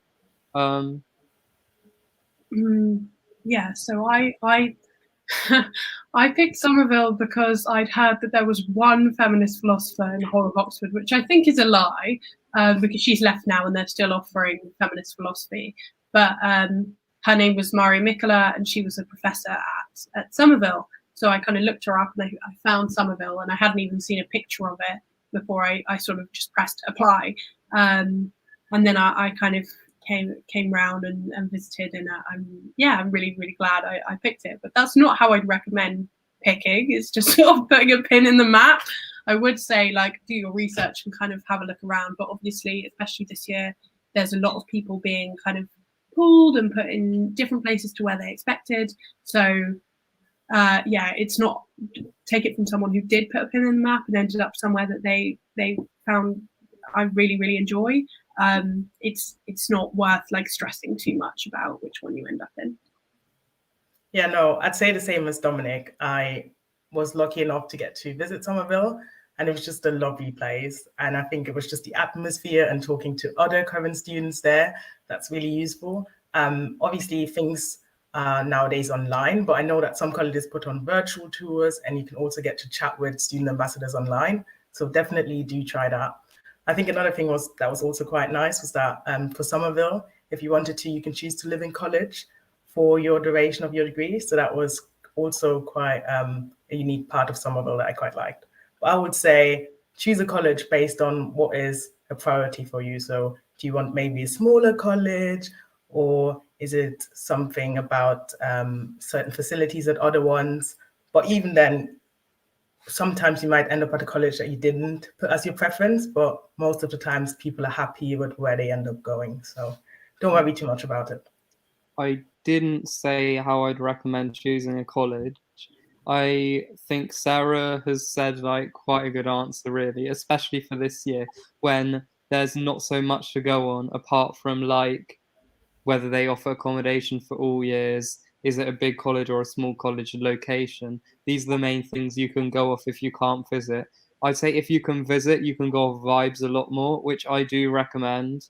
But I suppose this year, I mean, go off what you can, and yeah, it doesn't really, it's not the end of the world. So the second question is, how close is Somerville to the center of town and subject departments? Well, I'd say to the center of town, Somerville might be like a 10-minute, 15-minute walk. You guys can chip in if I'm wrong. And then, yeah, the subject departments obviously differs what department you have. For the medicine department, I think it's only like, again, a 10-minute, 15-minute walk. It's really not far. You can pretty much get everywhere by walking. So it's not too far off. When we say it's like not close enter. It's not like distant. It's still manageable to walk to different areas across Oxford. It's small. Yeah. Yeah, the philosophy department, I think, is right next door. Obviously, we haven't really been in the departments this year, so you know as well as I do where the politics and economics ones are. But I've been told they're about 15, 20 minutes away. So yeah, I mean, as a Londoner, like Oxford is tiny, so when people say things are far away, they mean it's a 15-minute walk. Yeah. Yeah. It's about, I'd say 10-15 minutes. If you're walking briskly, it's 10. I'd say it's actually quite good for a lot of subject departments, like for example computer science. A lot of the STEM ones are at the top of town. Like I do maths, my accommodation next year, I can basically look inside the maths department from my building. It's like about 1 minute walk, so it's, I mean, not that I'll actually, maybe I'll get to go in, but accommodation. So I'm the domestic officer, so I feel like I should be able to answer this. So there are kitchens available for everyone. So do you want to quickly read out the question? Oh yeah, sorry. What's the accommodation like at Somerville? Do you like it? Are there kitchens, self-catering facilities, ensuite rooms available? Are the rooms single or shared? Okay. So the accommodation, I think we can all answer this. I really love the accommodation. I'm living in Park, which is a kind of beautiful Victorian building, and I think it's very pretty. But what about you guys? So I live in Vaughan, which is the large brutalist building in Somerville. It's I actually appreciate it, though it's tends to be the butt of quite a few jokes. Because I think the rooms are really good. They're quite large, especially in comparison to other unis. When you go around other unis and then you go to Oxford rooms, it's like they're palatial. The kitchens, there's self-catering facilities. They're not amazing, but I mean, you can eat. So I've got like 2 hobs, a microwave, a kettle, and 2 mini fridges. It was 1 but upgraded for 2, and that's for 10 people. So you can cook. I cooked quite a lot of meals because I'm vegan, and there's only 1 vegan meal a day for lunch or supper, so I have to cook 1, and it's totally doable. You'll be fine. Yeah, just to add to that quickly, I was living in Holby for the first year, and we also had kitchen available, but you can also choose to, well, now our dining hall should be open, so you could also alternatively choose to go and eat there if you wanted to. Yeah, I think Somerville's hall is gorgeous and cheap, so that's what most people do, especially now that we can actually like all sit together and kind of enjoy it. And Park has a massive kitchen that's shared between the whole building, and it's very well serviced. In terms of en-suites, there are en-suites available. They're not generally available for first years unless you have specific requirements. So we have given a first year en-suite this year because of specific requirements, and all the rooms are your own room. You don't have to share a room. Yes. You could do the entire year self-catered. I think there were about 3 weeks where I didn't go to hall, so it's like totally feasible. The next question is, does Somerville have green spaces which are open to students? I know other colleges have fields or gardens. So I know that Somerville, we do have lots of green spaces, especially like the squad. That's nice, especially during summertime for you to sit on. But then also, besides just in Somerville, Oxford just generally has loads of nice parks around which you can walk to. But Somerville itself does have nice green spaces. So they do have that if you're looking for that. And uniquely, Somerville's one of the only colleges where you can sit on the quad. Like I've been to various other colleges and they've got these kind of pristine, gorgeous green spaces that you're not allowed to sit on. So I really enjoyed, particularly last term, kind of sitting out and kind of studying or eating or whatever. And we're also, I think, potentially the closest college to Port Meadow. which is this kind of gorgeous, for me anyway, as a Londoner, it's a gorgeous kind of wild space. There's cows there, and you can watch the sunset. It's very pretty. That's my favourite green space in Oxford. Yeah, so the quad's actually pretty large in comparison to other colleges. So there's only one. So lots of colleges will have like lots of small quads. Somerville is designed differently. It's like there's a sort of ring of buildings, except it's more of like, I don't know, a rectangle or something around like this very large sort of like just, I don't know, grass area. And it's, yeah, you can sit on, like we had some tutorials outside. Also, it's very close to the university parks as well, and Port Meadows, as Leah mentioned. So there are like, so the two, I'd say, main Oxford parks, it's because it's like towards the top of town, it's actually pretty close to both of them, which is really good. So question 5, what's the food like in Hall? It's pretty good. There are quite a few options. There's salad, and then there'll be hot meals. There's always a vegetarian or vegan option if you're worried about that. I mean, I quite like it. Yeah, that's all I can really say. I was like quite a picky eater. I like growing up, and that's kind of lasted into my adulthood. But I really like all food, and I'll happily eat it. It's pretty decent, especially formal food. Is like, I don't know. It's yeah, it's nice. It's good. It's perfectly, you know, you could sustain yourself for a whole term eating full food. Yeah, no, I would definitely say it tastes really good. I like whole food. So I do tend to go there a lot. And I feel like they vary the cuisine as well. It's not always the same thing. And it's affordable, so very useful. Oh, sorry. We've been asked to explain the difference between formals and normal dining. So formals are every week. Yeah, we'll have like a formal on Fridays, and you don't have to go to every single one at all. But then it's like slightly more expensive, and you get table service, and people get dressed up and kind of sit with their friends and have a bit of a drink if they want to. And often Jan, our principal, comes in and does a little toast.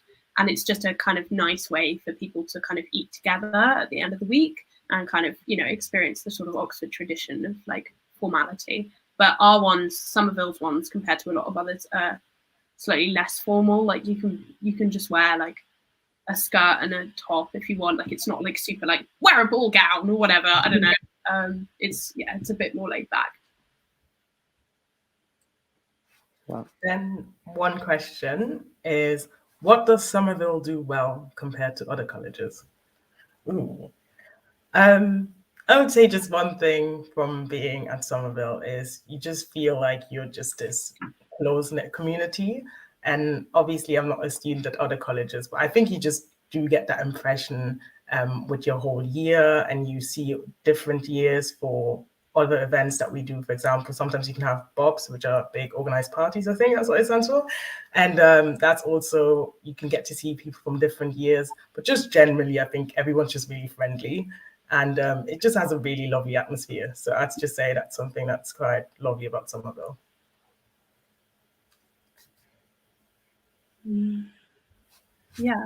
Yeah, everyone says that. Everyone always says Somerville apart, and everyone's like, the atmosphere. As Ed sort of said, I've been told to say AV. AV is very good at Somerville by the AV man, but also the ENTS. Well, so I'm also kind of involved in the ENTS team, so that's sort of big organised parties, as Sarah said, and I've been like, from speaking to lots of other people at different colleges, they say they really don't enjoy their BOPs, but us, I think we do them well. That, you know, I don't want to toot my own horn, but I like to think that, you know, we have fun kind of as a community, and yeah, I'd say that there's a big emphasis on community, and it's not claustrophobically small as a college. And it's not overwhelmingly large. Like I spent the summer at Keble, and Keble is gorgeous, but absolutely terrifyingly huge. So yeah, you know, it's a toss up about what you want. I really value community, so it was really good for me to have a college like Somerville.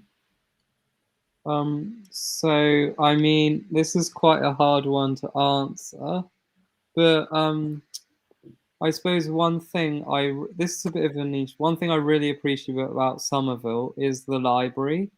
It's a lot better than other colleges' libraries because they have so many books. Because it used to be a women's college, and women weren't traditionally allowed in the like main Oxford libraries. So it's very large. It's got lots of space, lots of books. I think it's normally open 24/7, which would have been really helpful. Though I think because of COVID, they didn't have that. So if I'm honest, I'd say for me, that's one thing that does set Somerville apart is the library. Yeah. Then, sorry. The next question is, are there many societies at Somerville and what clubs are you enrolled in? I would say there's generally like a variety of societies available, whether it's that you're into music or you're into sports, and then also with regards to rowing, that's like a popular one across Oxford generally. I myself am part of the netball team. I didn't get to play as much in first year because with COVID, but hopefully next year I get to play a bit more. So that's one society I'm involved in. I think that there is a big emphasis on sport at Somerville. It's because it's smaller. A lot of so like I'm really into theatre, and it doesn't have a theatre society, which sad. But apart from that, like everything, it has quite a lot of like weird niche societies which are fun, like knitting sock and baking sock. And one of my favourites actually is Oxford FemSoc.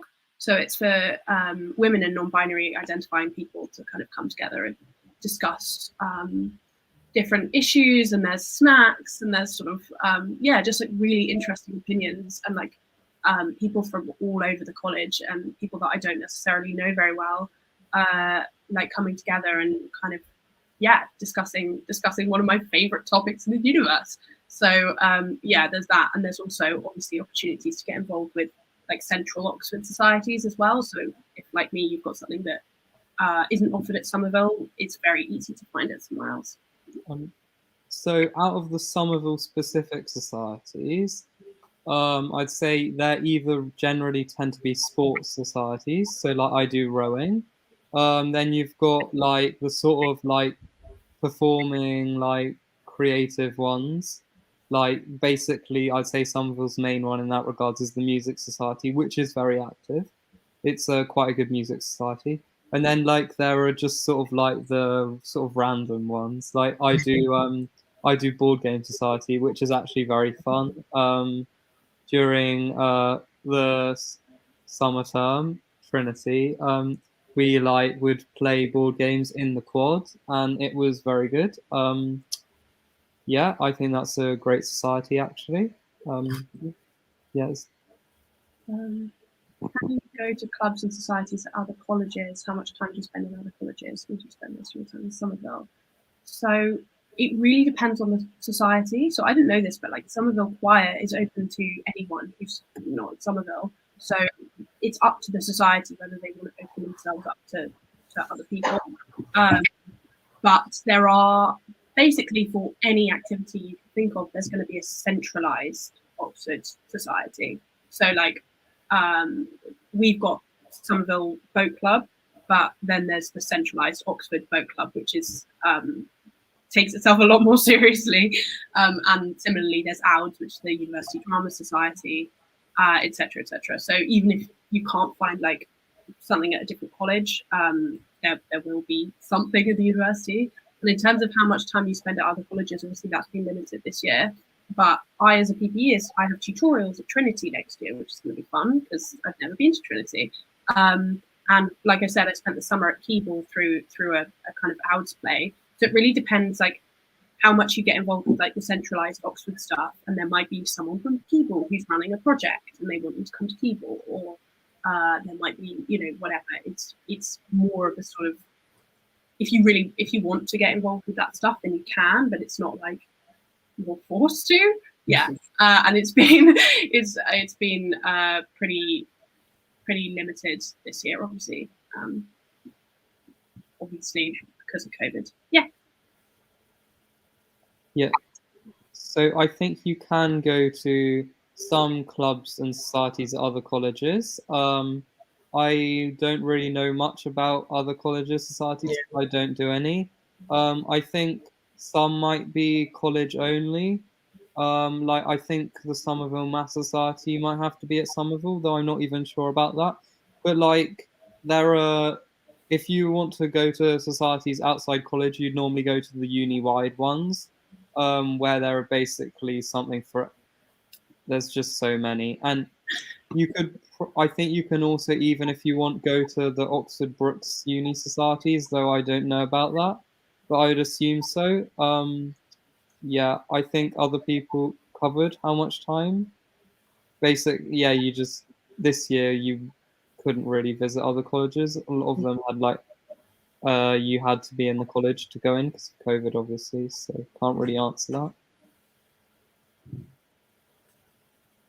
Yeah, I would just agree with Leah and Dominic. With regards to COVID, you didn't spend that much time, but also normally if you have friends in other colleges, most of the time if you're a student and you know someone from that college, you can usually enter that college and just see around, even if it's not for a club or society. So yeah. The next question is, how good is the work-life balance at Oxford? An important question. I think it's essentially what you make it. Like you will get a set amount of work, right? And that depends on subject as well. And that might vary week to week. But it's then about how you balance your time, really.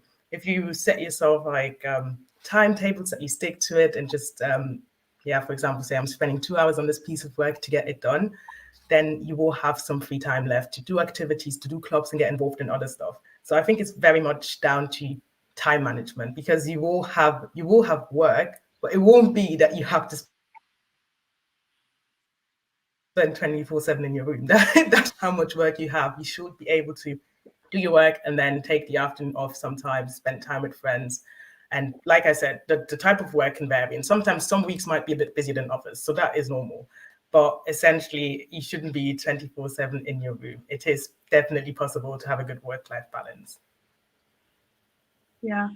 At the beginning of the year, Steve Rayner, who's the sort of senior tutor, he said to us we should be working between 40 and 48 hours a week. I'm not sure if I ever worked 40 hours a week, but I tried. Every week I tried. I did actually in first week. And the reason I did in first week was because I timetabled everything out and I kind of wrote everything out in a little spreadsheet. I think it depends on what kind of person you are. Like PPE, it's quite tricky because you do have a set amount of work, but you can throw everything into it and produce an amazing piece of work, or you can kind of, not and produce and, not produce an amazing piece of work. Like you can sort of get away with doing varying amounts of work, which is tricky for me because I've become complacent. But generally I'd say I was doing sort of 30 hours a week. And that's in first year and like not in exam season. But generally, because everyone has been where you have been, like a lot of your professors study at Oxford and a lot of the people in your society, like all the people in your societies will study at Oxford, like they are very accommodating and understanding. And if you say, I can't come to rehearsal, or I haven't got this essay, like I'm sorry, this essay has been rushed and I've only got it half done or whatever, they want you to do well, but they're understanding. So it's not like you'll be kicked out if you just don't submit time. I think the work-life balance is surprisingly okay. People make it out to be a lot worse than it is. Really, for something like maths, you'd be surprised how much free time you have. I think the most important thing is to work consistently. So try and get something done every day, really. Obviously, like maybe you could have weekends off or whatever, but you have to like keep on going at it. Otherwise, it will build up. And basically, if you keep on top of it, you're going to be fine. I think also You have to have a good work environment. So if you're good at working your room, by all means do. And I mean, you guys should know this because of working from home with your A levels. But like, if you need to like work in a library or something, like there are so many library slots. You just go. It will save you so much time. I think so. How my course is structured is I have like problem sheets, and I probably have like 3 days each week where I have to submit probably like 2 problem sheets. So it's not like I have any like massive essay rushes. So that means that I have to it's a lot easier to well, I don't ever have to really do any all-nighters, which I do think makes time management easier than let's say PPE. But I mean, I think it does just emphasize how if you just do a bit like all the time, you'll be fine.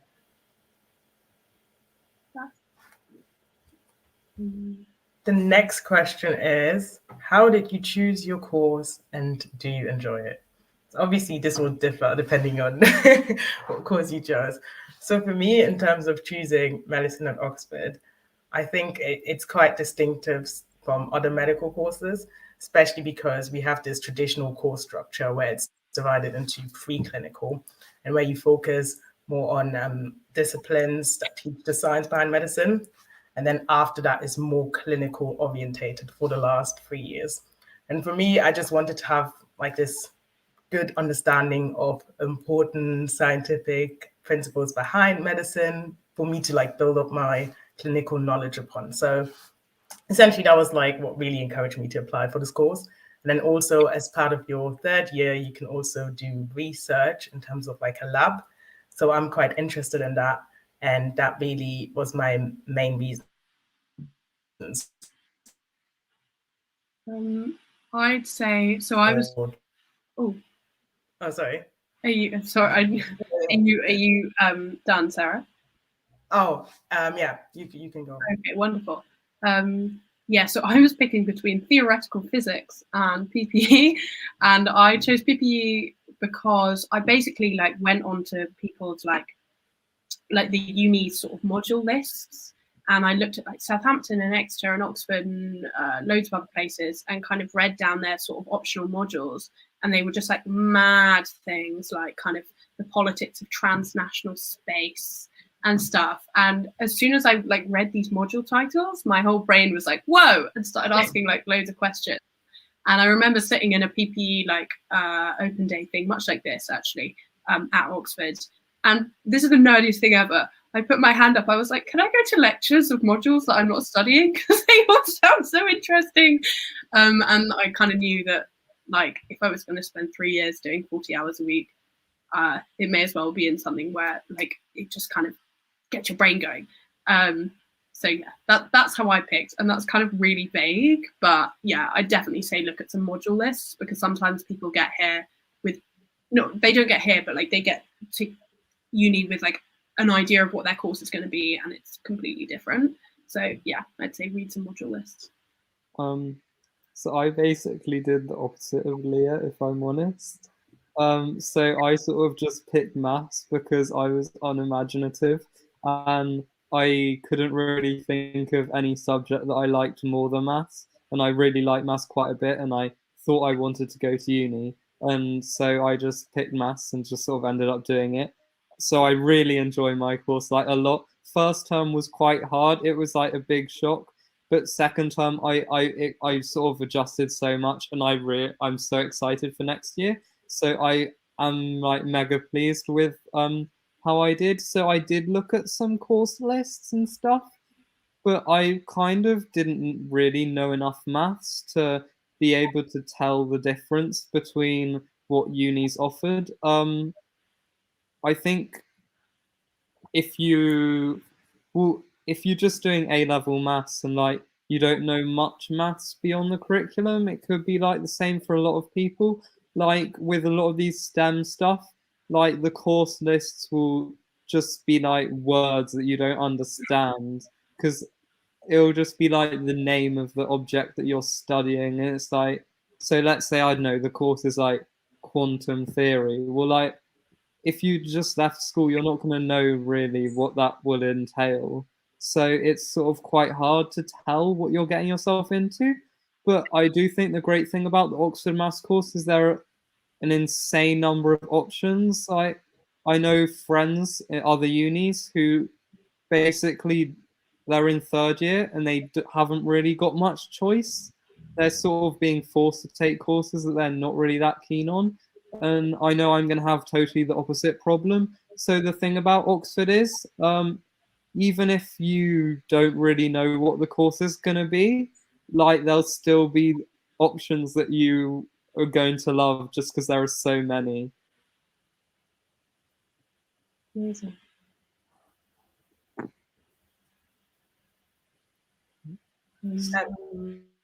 Seeing from the list, and oh, sorry. Sorry, I think that's a bit. Sarah, do you want to go? To the welfare one. Oh yeah. So the next question from the list is, what's the welfare support like at Somerville? Leah and Dominic can give a bit more info about that. But one thing that I quite like about Somerville, and I think other colleges in Oxford have that as well, is peer supporters. So that's when just like fellow, like you, for example, could just get trained and essentially gain that qualification of being a peer supporter. And you just, if anyone has a problem, and I think it's just something more approachable because it's people of your like similar age, and it just feels a bit more comfortable talking to people who might also relate to some problems you have.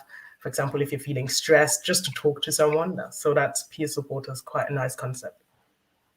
Yeah, I mean, I know quite a few of the peer supporters like in a friendship capacity, and I do find myself like venting to them because they're very good at that. They're very good at listening, and they're just like students who have had, I think, 24 hours training, and that's over like 8 weeks, and it's quite like rigorous.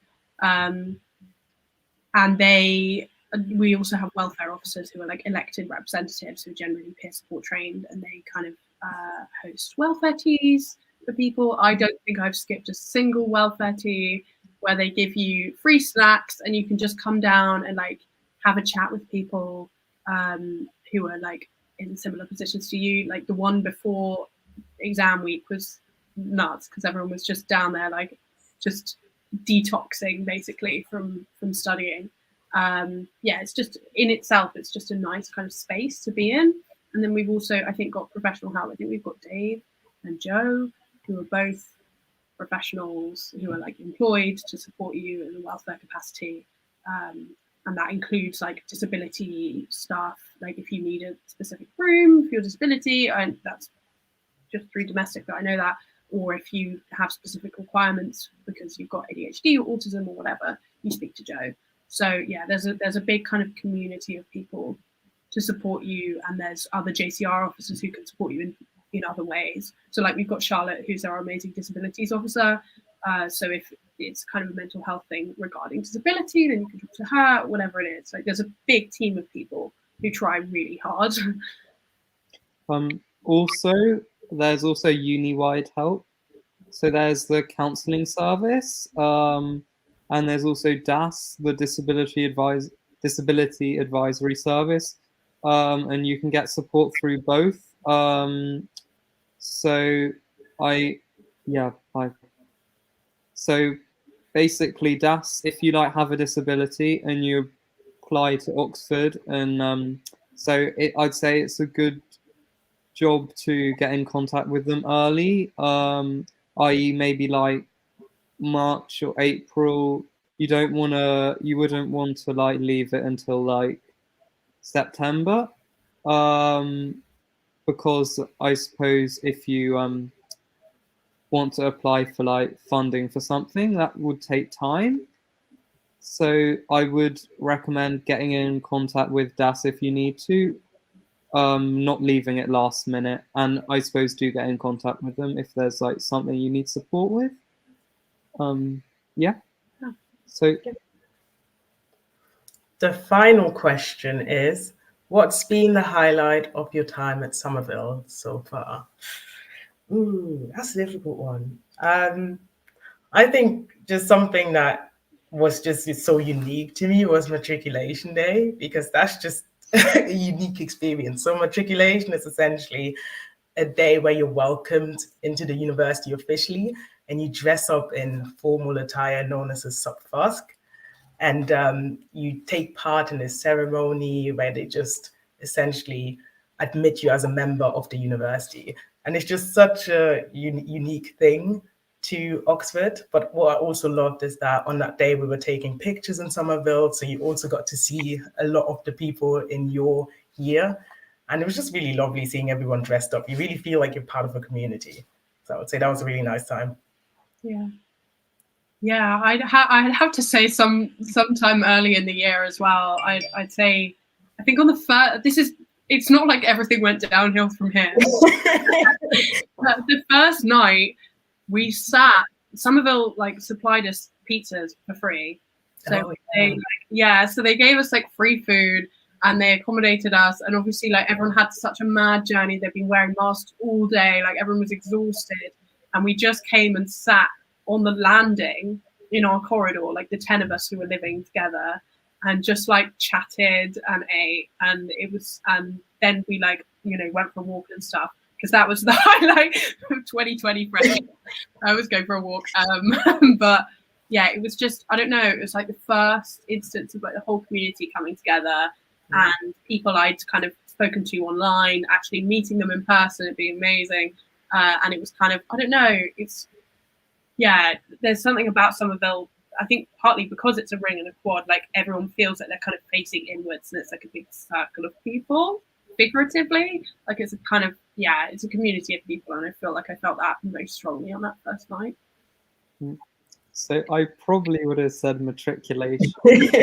So I'll say, so there was, so this is from Trinity, there was the freshers dinner. And it was sort of the first time we got to dress up and sort of like sit in. Well, this was the temporary dining hall. So basically it was like a gigantic porter cabin. But it was, so like we all dressed up, and unlike normal formals, this one, like they supply you with like free alcohol and stuff. And it was very fun. And then everyone went to the college bar after and just sat and chatted, and it was just a really great night. So that also, I'd say just generally, just walking around Oxford at like 11 p.m, 12 p.m is just like really fun, and I would recommend. And that's been like the highlight of a lot of my days. And I probably wouldn't do that so much next year when like stuff's open again. But I mean, it's just really fun and enjoyable, and I do think it's like something that I suppose everyone, I was just saying random words now. Thank you. Thanks so much, guys, for like tuning in, and hopefully we'll see you guys kind of, I think interviews are online this year, but visit days or whatever, and maybe hopefully see you next October. Yeah. See you guys. Thank you for listening. Thank you so much. Thanks. Bye. Bye.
Hi everyone, thank you very much for joining me today.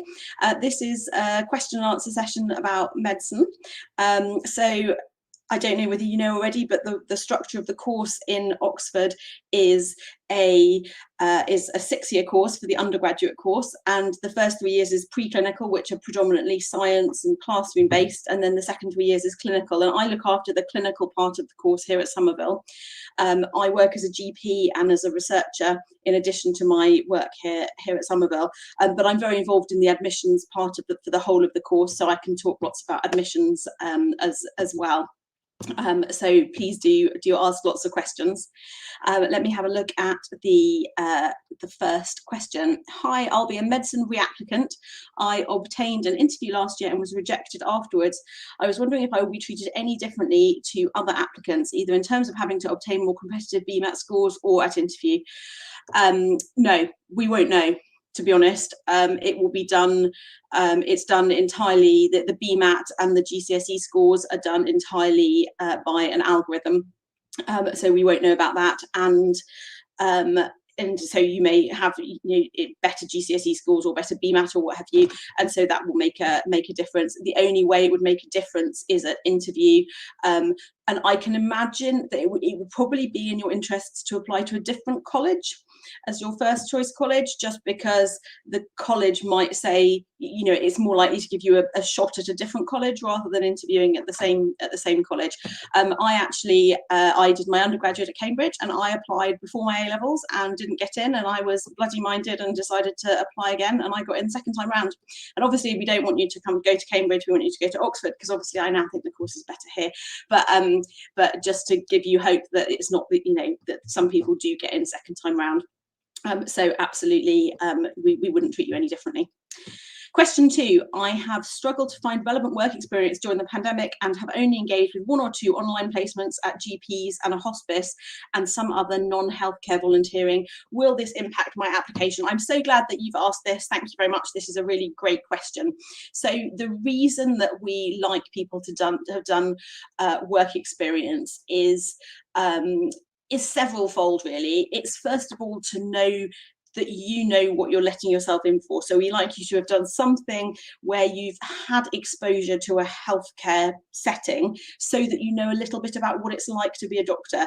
And that may be through an observer role, or it may be something that could be done online, but it could also be through books or talking to people. It doesn't necessarily have to be a kind of traditional work experience placement, and that's been particularly difficult during the pandemic.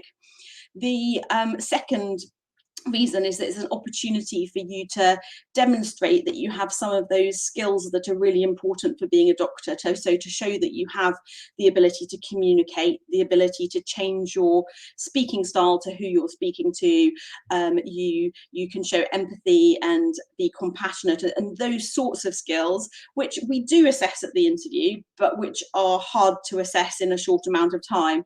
And so by doing work experience, it gives an opportunity to show that you can demonstrate those things, and that's something which you can do online or virtually. So for example, telephone support of people, and a lot of people now are doing entirely virtual work experience, and that's totally fine. We know that that's been the situation. And I actually shared with Nuala before this something produced by the Medical Schools Council about getting work experience, and it's got some good links there for online work experience that you can do, as well as volunteering work that you can do. So absolutely, it's it already sounds like you've done plenty. So that sounds great, and it doesn't necessarily sound like you need to do any more, but for people that are still looking for stuff, have a look at those links. What I would say is that when it comes to writing your personal statement, rather than just listing what you've done, try to show what you've gained from it. So try to say, I did this during the pandemic, I was responsible for making phone calls to vulnerable people or to people in a care home who weren't able to have visitors. And during this time, I realised how isolating it is to have a long-term health condition, which means that somebody can't get out, and how important social contact is with people, how important social contact is. And I had to adjust how I was speaking for people who had learning disabilities, and that was useful for me because I practiced adjusting my communication manner to people of different cultures and backgrounds. So basically kind of taking what you've learned for it and saying how that will contribute to you making a good doctor. So particularly, for example, having a look at the GMC good medical practice guidance, and having a look at, for example, has something that's come up during your work experience made you think about that and made you reflect on it? And so writing about things like that can be great as well. But absolutely, we this time I think we're very much going to have the expectation that most people's work experience is going to be entirely virtual. And something else to really emphasize with that as well is that we know that different people have different opportunities in relation to getting work experience. So some people will be the son of a cardiologist and will be able to get oodles of work experience in lots of specialties because of who their dad knows, and we really don't want that to be. And other people will have nobody in the family, they might be the first person in their family to go to university and have absolutely no contacts, and that difference absolutely should not make any difference to whether you can have a place, whether you come here. And so we very much take into account that different people have different exposures and different opportunities. So it's about making the most of the opportunities that are available to you and gaining and showing what you've learnt, what you've learned from that. I hope that answers the question. Question 3, how much does the BMAT count, especially for graduate entry medicine? So it's actually an easier question to answer for undergraduates. So for the standard undergraduate course, the 6-year course, as I said before, it's an algorithm based on your GCSE score, or equivalent if you've done an alternative, plus your BMAT score, and that basically divides people into a list ranked. And so at the top of the list, there's a certain number of people who are definitely, let's invite those people for interview. And then at the bottom, and then the rest of the list is people who by that score wouldn't be invited for interview. But there's a certain number of places which, should go to the people who are the sort of next score down, but we then have the potential to move people up if, for example, they have had a reason that they didn't do as well in their GCSEs as possible, or that there was something on the day of the BMAT that happened, a family bereavement or something like that. And so we have the ability to look at the applications, and we do go through the applications in quite a lot of detail, checking that there's no reason that somebody should not do as well as that score suggests. And I should say also that that score is contextualized on the basis of the school and what you'd expect the GCSEs to be from that school. And then once you are invited for interview, everybody is essentially on a level playing field, and we don't actually see your BMAT scores at the time of the interview. So in terms of, and at that stage, it makes not very much difference, and we've taken people with all different BMAT scores. It might make a difference if we were deciding between 2 people and one had a fantastic BMAT score and one didn't. We might then be more likely to say, well, let's go with the person with the fantastic BMAT score. But actually at that stage, it doesn't really make a difference. For graduate entry medicine, it's much less formulaic, I suppose. In that we put a lot more, there's a lot more based on the application. So when you submit your application for graduate entry medicine, there's a special form for Oxford in addition to the UCAS form, and I think that will be the case again this year. And for that, you fill it, we then, everybody that's involved in admissions gets applications to score, and we give you a score which is based on 3 things, but with a, again, it doesn't need to be exact, based on academic skills, academic successes. So kind of what degree you've done, how, what it is. If you've got a first and come top in the year, obviously you'll score more highly than somebody that's got a 2-2, and we don't really look at A-level. We don't really look at stuff before the degree. So although you put your A-levels down, we don't really care about what we don't really care about what the results were from those, because we're aware that some people are late bloomers, and that's one of the advantages of graduate entry, medicine. So one is academic ability, another one is commitment to medicine, which is things like work experience and what you've gained from it, and talking about being a doctor. And then the third one is sort of ability for independent working. So what examples you've got in your application that you can work independently, because particularly in the graduate entry medicine course, where you're doing all the site, you're essentially doing the first 2 years of the preclinical course compressed into 1 year. So there's a lot of work, and you do need to be able to work quite independently, and we look for evidence of that. So particularly in things like dissertations or projects, if you've done a third year project during your degree, how much kind of ownership you've had over that, and how much you've led it, and that's something that we look for in the references, as well as in your personal statement. So the personal statement and references are really important for graduate entry medicine.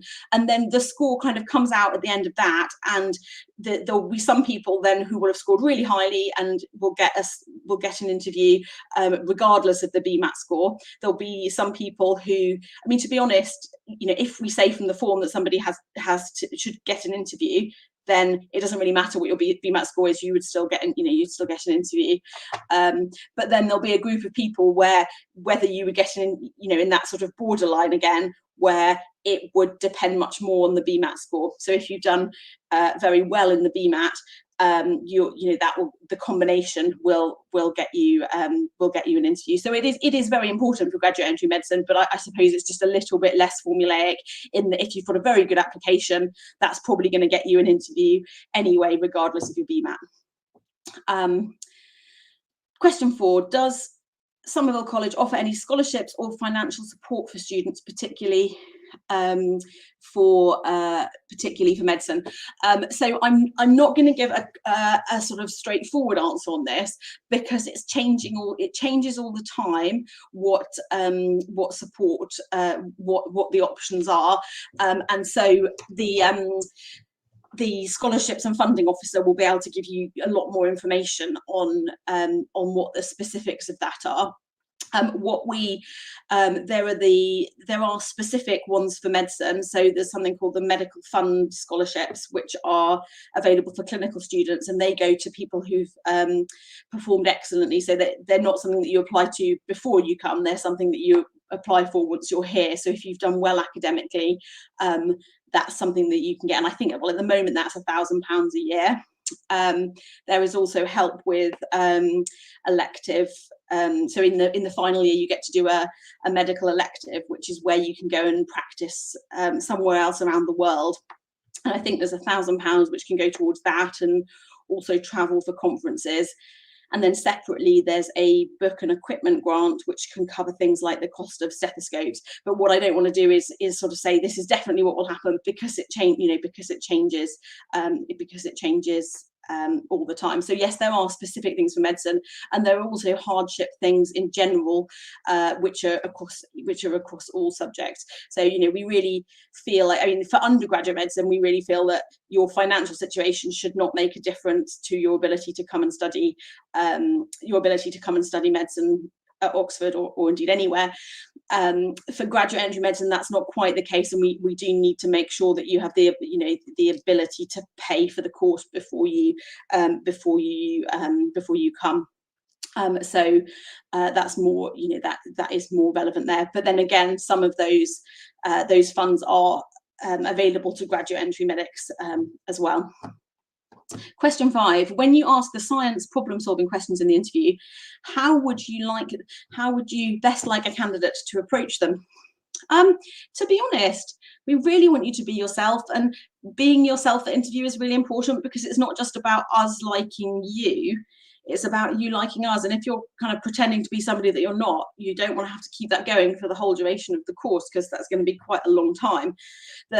The purpose of those questions is to see how you're working through something and seeing how you think. So I would encourage you to talk through your thought processes, and sort of rather than just sort of straight away coming out with an answer saying, oh well, if this is this, then that could be this, and because that then, if you're talking through your thinking process, that will help the tutors to help you work out the answer. So if you've gone wrong somewhere with the logical thought process, it means we can say, oh yes, you did say that, and if that were the case, that would happen, but actually that isn't the case, this happens. Now that you know that, how would you change your answer? So it's sort of a two-way discussion to help you get to the right answer. And I think that two-way discussion and asking questions rather than just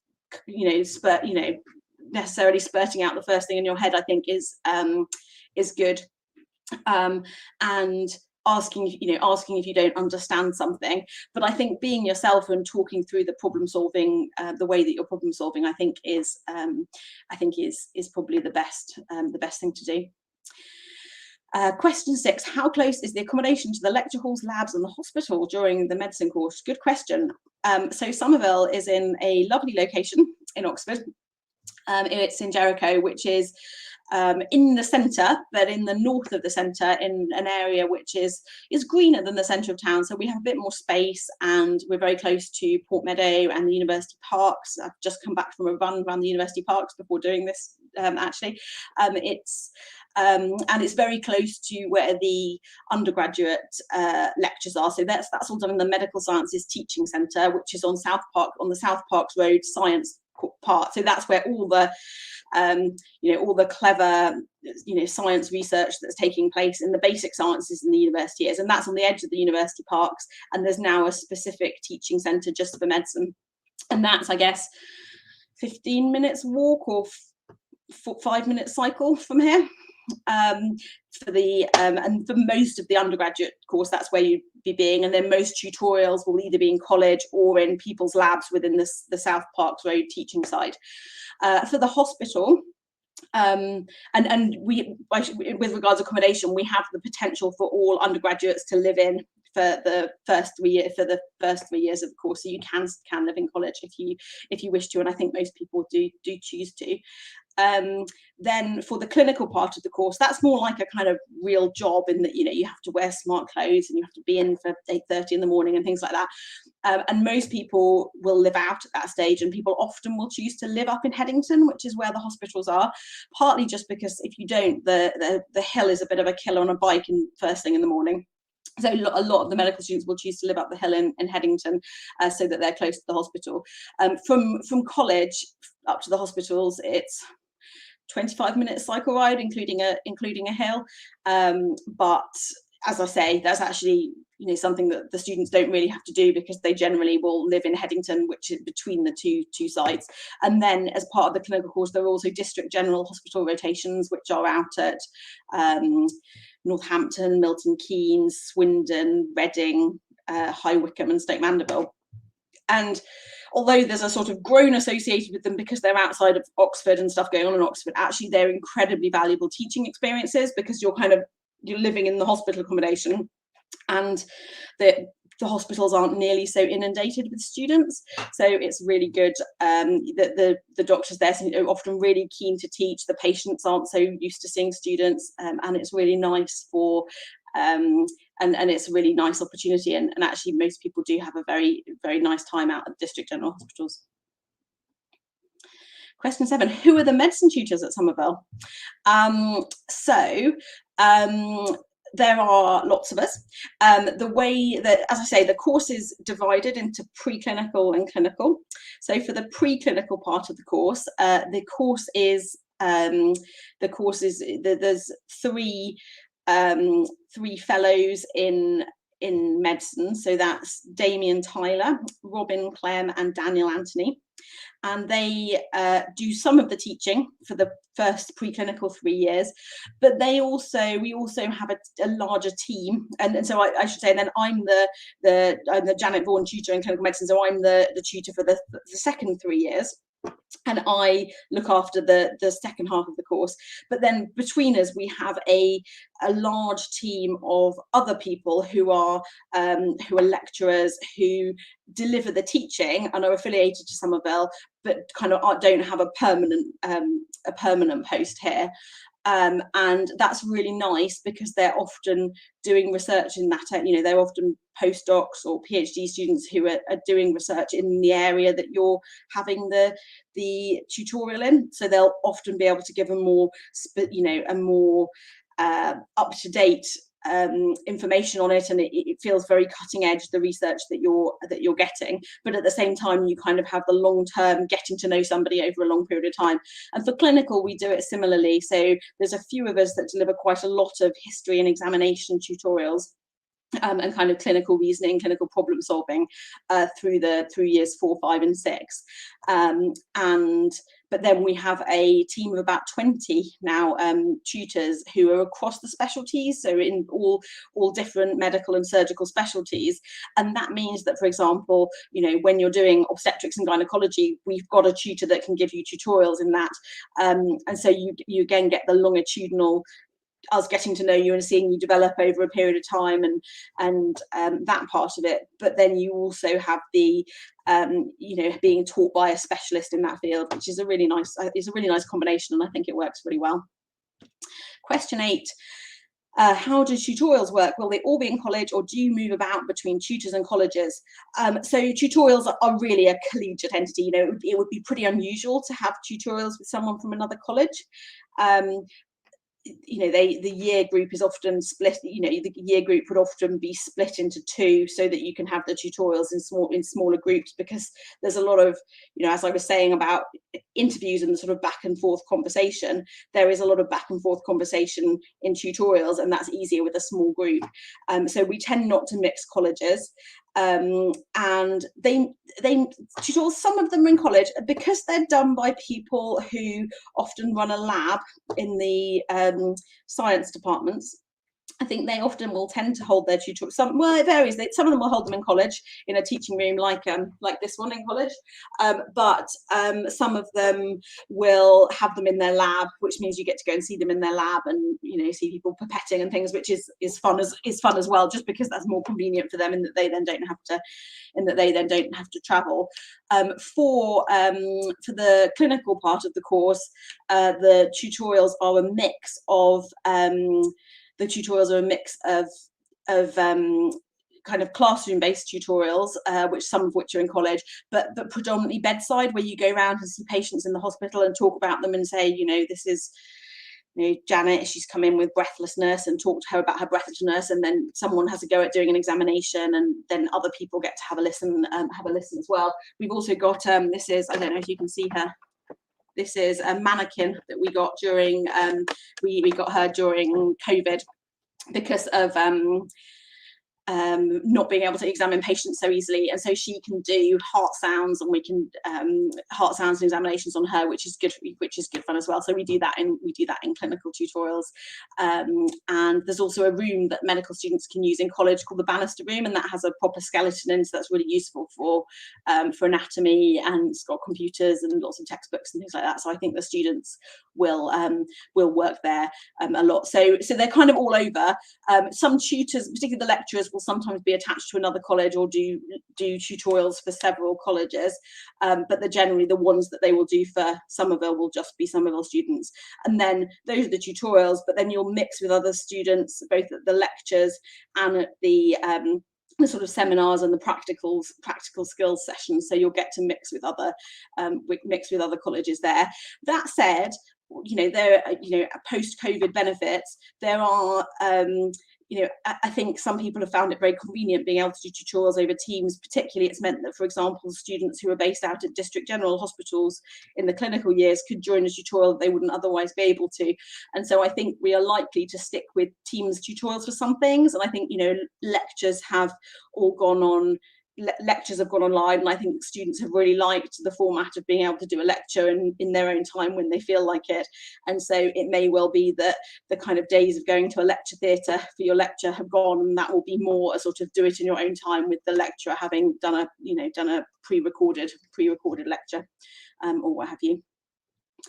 Question 9, I would like to know if it is guaranteed to promote from preclinical to clinical year when you pass all the exams in medicine, i.e. there is no decrease in quota for clinical years intake. Does it also apply to international students? Excellent question. So yes, assuming you pass all the exams, you're absolutely guaranteed to go on to the clinical year, and also guaranteed to stay at Somerville if you wish. So what this question refers to, which some people might not know, is that because the courses traditionally were quite separate, and you get a degree, a BA at the end of the first 3 years before you then go to the second 3 years. And in the olden days, the way it used to work is that almost everybody, because there wasn't a clinical course in Oxford, everybody would then go from Oxford, would leave after the first 3 years and go to London. And then over the last 100 years, we now have established a very, highly successful, in fact, I think #1 in the world ranked clinical course in Oxford. And so now it's pretty unusual. There is the possibility of applying to London, and the schools in London do still take people who've done the first 3 years in Oxford, but it's definitely the less common thing to do. And and there can also be moving around between colleges, so some students might move to postgraduate colleges within Oxford, but actually the last 5 years or so, most people have tended to stay at Somerville, which has been really nice, because we've got a really good relationship between the preclinical students and the clinical students, and it's a really kind of nice medical family. And so most people have some have kind of gone off and done PhDs and things like that, and haven't necessarily gone through in the standard way, but yes, if you've passed all your exams, absolutely, we very much want you to stay at Somerville, and that you will get a place at the Oxford Medical School. And that's exactly the same for international students, again, assuming that you've fulfilled the criteria on your visa and all this sort of stuff that I don't really get involved in. But assuming you've ticked all the necessary boxes, there's no, on academic grounds, there's no sort of, oh, you've not done well enough in your exams, you can't stay on it. There's absolutely nothing like that. But that did used to be the case in the past, which may be where you've heard something about that from, but now that's not the case. Question 10, what advice would you give regarding the personal statement? So being completely frank, for Oxford undergraduates, and that's not the case for graduate entry medicine, where there's quite a lot of emphasis on your personal statement, particularly on the Oxford specific form, although we do read both of them for graduate entry medicine. The personal statement doesn't have a lot of emphasis, and so I would not just write it for Oxford. I would think about the other places that you're applying to as well, so don't kind of put all your eggs in one basket, because in all honesty, because of the way that we do the algorithm thing with the GCSE score and the BMAT, and that deciding whether you've got an interview, it doesn't make a great difference in terms of the selection. So we read the personal statements at 2 stages.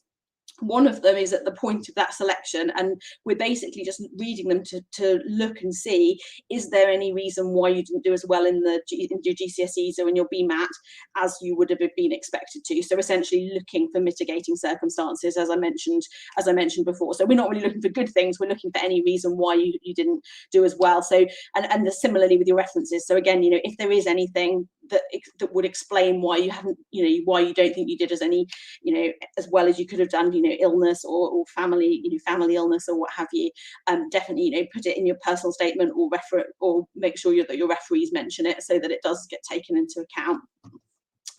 Then the second time that we read it is just before we call you in for interview.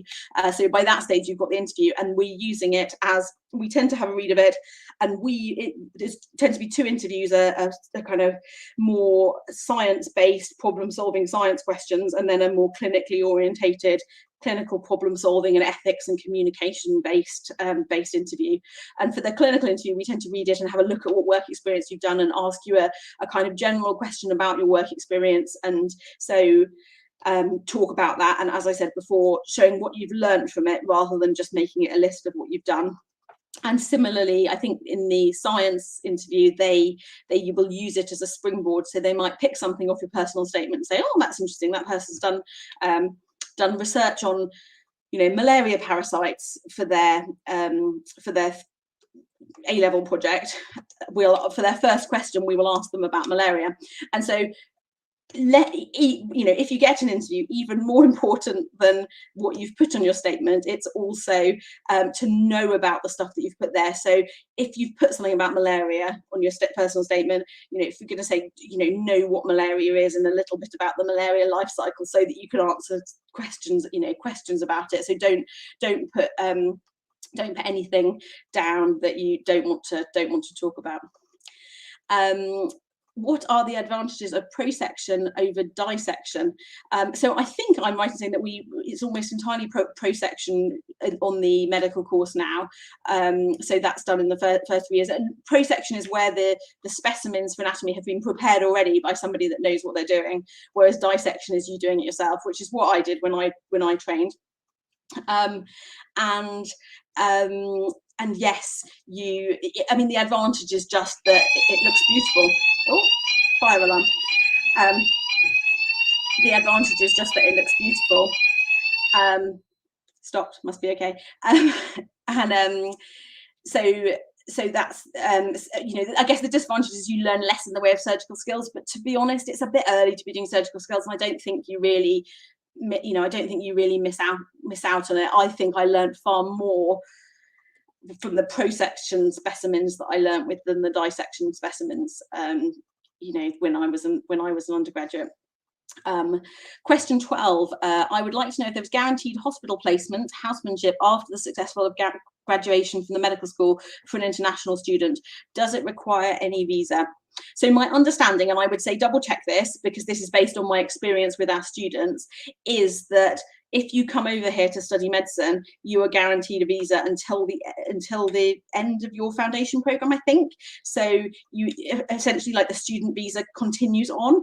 So I think the way it works is that you apply for a foundation program exactly the same as students, and absolutely, if you've passed all your exams, you are guaranteed a job somewhere in the country in the foundation program scheme. Exactly the same as with home students, and there's no difference in the way that you're treated in the application process. I understand, I've never come across any of our international students. We usually have at any one time we usually have a few international students have any issues with getting house jobs, but I think it is then at the end of your F2 job that's when you have to do something with a visa in order to stay. But obviously on a kind of, we really want people to come and work in the NHS and train in the NHS, and so I don't think I think as long as you go through the required steps, I don't think there's any issues of people being sent home if you filled in all the paperwork that you need to. So that's the last question.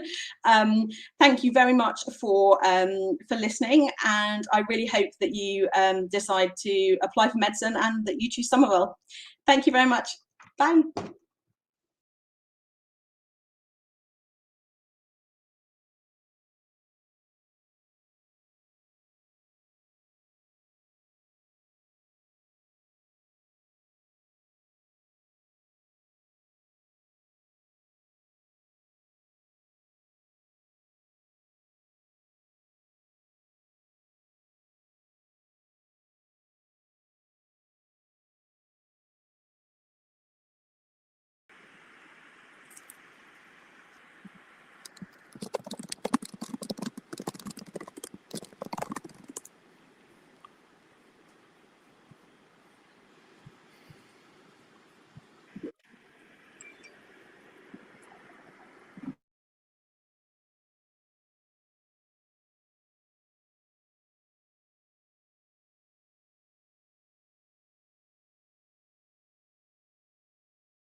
everyone, my name is Ayla Barichu and I'm the lecturer in for psychology at Somerville College, and I'm here to answer some of your questions, and I believe we have our first question already.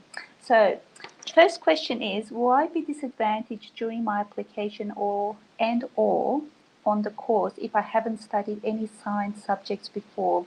I can still see on the website it says recommended but not essential. Yes, so as the website suggests, we recommend that students do science because there is a significant component of science in the course, particularly if you're doing experimental psychology. So you are expected to do behavioral neuroscience. However, we don't. It is not essential because we cover all the necessary fundamentals that you need. So everything will be covered, but by all means, having a bit of maths background or having a little bit of science understanding does help. So yes, it's not essential. Next question. Does the field work in the 3rd and 4th years involve work experience as a psychologist, or is it engaging with research? So field work, there is, in 3rd year, or at least at an undergrad level, from my understanding, actually this question is a very good question to the department itself, who actually coordinate the entire course throughout the university. But at a 3rd year level, you are able to take research projects where working with specific researchers in fields that you're most interested in. And in there, you may be able to engage with patients, for example, in particular clinical scenarios. However, there is very little field work taking place at an undergraduate level. And that's primarily because we are talking about patients. And until you develop a certain level of background knowledge within a field, it will be very responsible and to a degree unethical for us to expose students or to patients and vice versa. So it's actually it is the case to protect both sides, if that makes sense. Okay, so, and yes, at a 4th year level, then if you're doing a clinical master's, then you will be put in more clinical scenarios to gain experience in the field at a postgraduate level. Okay, so our next question. What are some interesting example research projects which psychology students have done recently? Oh, there's so many. And it really depends what you're interested in. So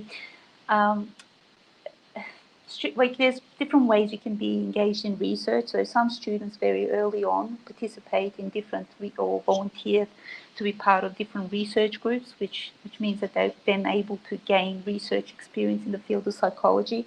But throughout your studies as well, you do various different experiments throughout the studies that are set up by different researchers, and they range. So we have research topics in cognition, in social sciences, in neurosciences. So whichever your interest, wherever your interest lies, there's really something going on that you can engage in. And personally, I think they're all fascinating and interesting in their own ways. So yeah, so. Okay, so more specific about the tutorials, are you set problems or essays for tutorials? So the question is yes. So for each tutorial, you'll be set a task, and the task might include writing an essay, or you may be asked to prepare a presentation, or you may be able to ask to research a particular research article, to review it and critically evaluate it, then prepare it for the tutorial. And it really depends on what the topic is. Or you may be asked to do some statistical problems. So for experimental psychology, you'll be asked to do psychology, neuroscience, and statistics as the 3 primary subjects, preliminary subjects, and you'll have different weekly exercises for each subject. Okay, next question. How many psychology graduates actually go into a career as a psychologist or therapist? Well, that is an excellent question. It does vary, obviously, from year to year, but actually it's pretty much a minority, or less than 50%. Psychology is a very, very broad topic and leads to many career paths, and not everyone goes down the path of clinical psychology. And for various reasons, some students intend to do clinical psychology and then they get interested in other fields like organizational psychology or human resources, marketing. I've even had one of our students this year went on to do into the financial field. So she was interested in finance and she was able to get into a postgraduate degree in finance. Then they were really interested in her psychology background. I must admit that is probably one of the most unusual, but it does happen. So there's so many career options at the end of a psychology degree. And yeah, and of course there's also teaching and academia and research. So a lot of people tend to go down that path as well. So when you put it all together, I'd say probably less than half of our students go on to do clinical therapy related work. Okay, the website says you have to do probability theory and statistics as a module, and this includes a lot of data handling and coding. Are you taught how to do that and or expected to have those skills already? Okay, no, we definitely teach you that. So you don't expect, you do need to do a lot of statistics because you really need to be able to understand data and all the research to be able to apply it clinically effectively. So it's a very important part. And also, a lot of behavioral abnormalities are on a spectrum. So in order for you to understand something is abnormal, you really need to have a good understanding of what a normal range is, which is why you expect to do so much psychology, statistics, in psychology. It's a very important component. However, we do teach you everything. We teach you how to code it effectively, so from the very basics all the way through to the most advanced as you progress throughout the degree as well. So it's not essential that you know this coming into the degree. We do teach you what you need to know. Okay, so next question. I would like to know if international students are also qualified for the training of clinical psychology year 4 master's degree. Will there be any selection preferences between home students and international students? So my understanding that all students are eligible to apply, and whether you get accepted depends on whether you meet the criteria for that particular clinical degree. However, you need to be very careful when applying for clinical degrees because not all countries will accept the registration or the qualification. So if you may come here and do a 4th-year clinical degree, but your home country, no matter where it is, might say that we don't recognize this degree, we need you to do a local translation or transfer or bridging degree in order to be do it. So this is sort of related to international law, something you need to look up. But when you are able to apply, and to my understanding, there is no discrimination on whether you agree. But of course, there is also the issue of visa, and that's once again not to do with the selection process itself. Yeah. So next question. So does undergraduate experimental psychology involve working on animal research? So this is optional, it may. So in general, in that general undergraduate component where all students are expected to participate in, no, there is no animal-related research. However, you do get exposed to human brains, which is really awesome. So you get to actually handle a real human brain. And of course, these were donated by people.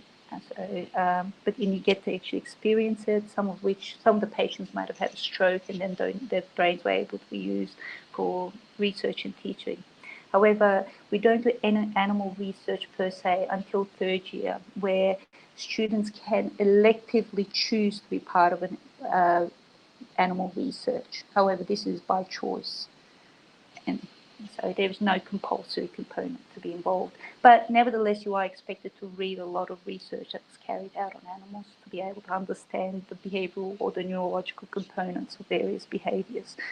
That is difficult to avoid. Okay. I would like to know if studying in A-levels, A-B with psychology as an elective more advantageous comparing students in other exam qualifications, which does not provide psychology as an elective. That is a good question. So if you have some understanding and background in psychology, of course, this is helpful, and it might actually better inform you if you want a career in psychology in itself. However, it is not essential. So once again, we go back and we teach all the fundamentals to all our students. We have students that come from very different backgrounds. Some of them have only done science and physics. Other students who are more interested in the sociology or history or have done all these, and they do have different skills. So the first year of psychology is about building the general skills that are necessary for psychology. Our prelim program, that's the idea, is to actually help everyone establish that baseline that we can move forward from itself. So of course there are some advantages because you might be familiar with some topics, but we actually go well beyond A level, even in prelims. So yeah, thank you. How has the pandemic affected your teaching and the application interview process? So unfortunately, the pandemic has had quite an impact, and the main difference is that our tutorials have been online. However, from my perspective at least, I don't think this has been a disadvantage, because with current technology, we're able to have tutorials where people are able to present, engage, and interact. And I think in Oxford has the advantage that our tutorials are very small. When you have 2 or 3 people, being able to conduct a tutorial online is actually quite effective and relatively easy. And there have been some advantages as well, because now lectures have been available, like recordings of lectures have been available to students, and students have really, really found that advantageous as well. So there have been lots of cons and some pros as well in the process itself.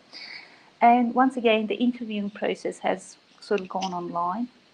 And once again, there are advantages and disadvantages. We've been in one. We find that when the interviews are online, students tend to be more relaxed and able to be themselves, which that means that overall, I find that's a real positive thing for interviews. So yeah, so being able to relax and just be yourself sometimes can be very difficult when you're in person, but in interviews, it's a little bit easier.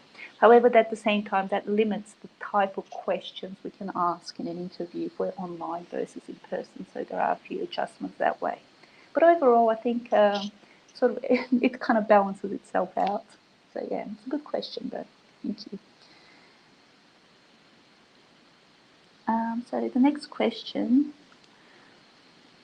At what level do you need to have a good chance at getting into undergraduate experiment? Okay, so to get into undergraduate experiment, okay, A levels. Okay, sorry, it's A levels. The question's about the A levels. So for A levels, you are expected to have A's at least to be able to get into psychology in particular subjects. So, and all the requirements are actually online. All the requirements are online for you to be able to do that. But you are expected to get A's within the A and A plus range to be able to get in A levels in experimental psychology.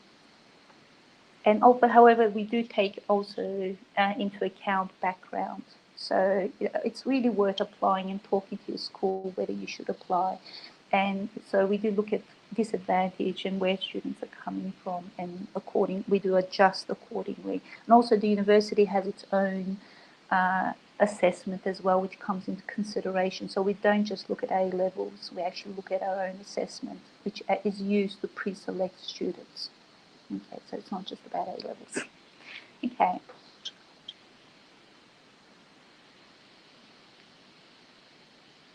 What modules do you study in psychology? So, like I said, psychology is a very broad subject, and there are various subtopics. We divide the course into 3 primary subjects, one being statistics and probability, the second one being neurophysiology, and then psychology. But within each subsection, there's various subdivisions. So we do, in psychology, we do a bit of social sciences, we do developmental, in prelims, we do social, developmental, cognition, a bit of neurophysiology as well, sort of at a more broader level to bring everyone onto par, and then we go on to more advanced levels of the various topics as well. So you pretty much end up, by the end, you end up covering the entire spectrum of psychology at prelim and a second year level. And then in a third year level, you get to choose which topics you want to advance in.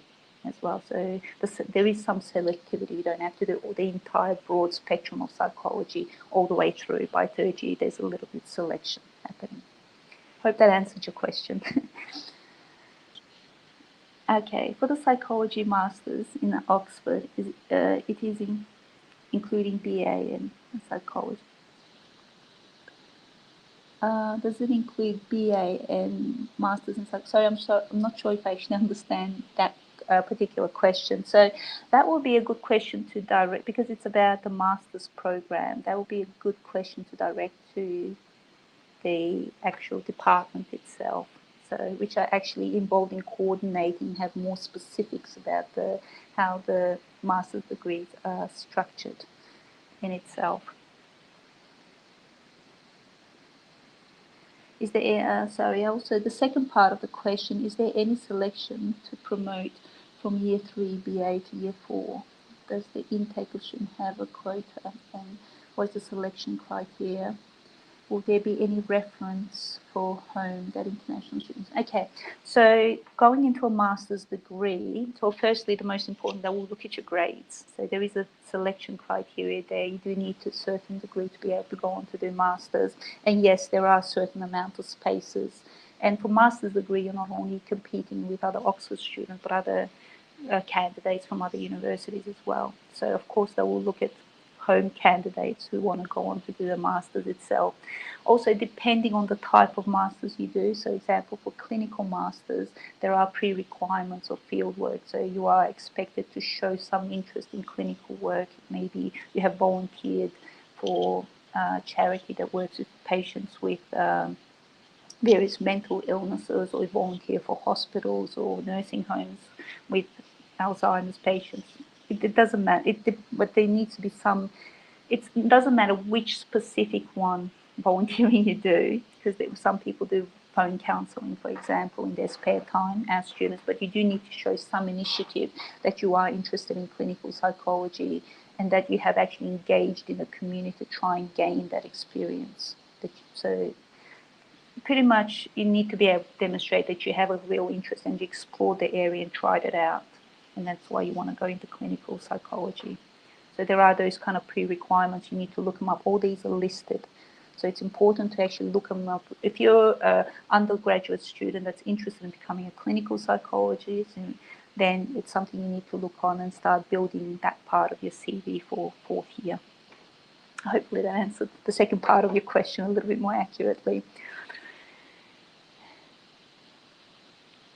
Okay, so what sort of things do you expect a candidate to express in the psychology interview? Okay, so that is a very good question, and the response might be a little bit confusing.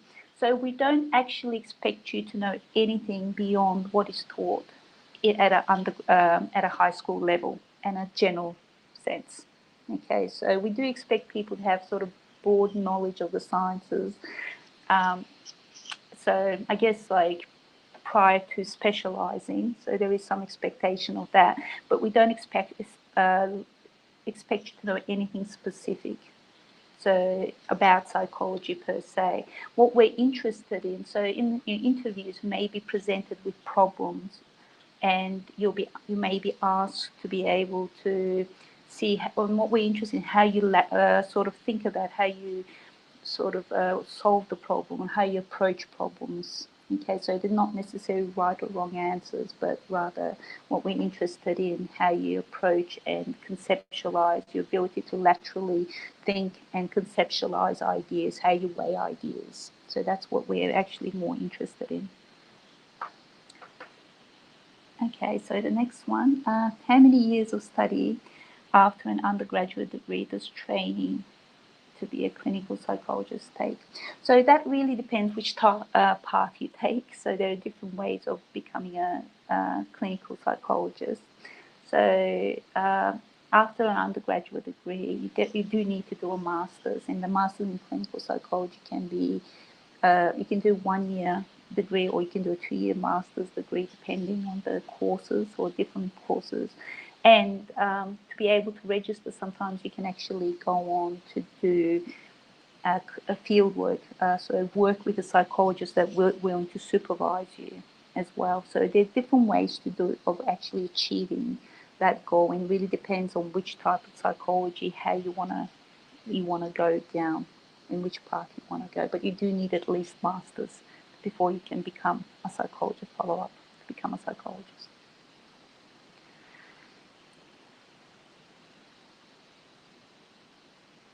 So who are the other Somerville psychology tutors, and do students have all their tutorials with Somerville tutors? Okay, so the Somerville tutors, so I'll for this year I will be the Somerville tutor for psychology. So we do have a different tutor from another college that comes in to teach statistics and neuroscience. So not all your tutors will be from Somerville College, particularly after prelim. So for prelim psychology, you will have the one tutor that sort of covers the entire, like the course. So I'll be doing psychology this year. We have a tutor for neurophysiology, another tutor for statistics, and you'll be having those tutors for the first 2 terms throughout your prelim. So by the time we get to Trinity term, then you start specializing in topics, and your tutors will actually be allocated by the department.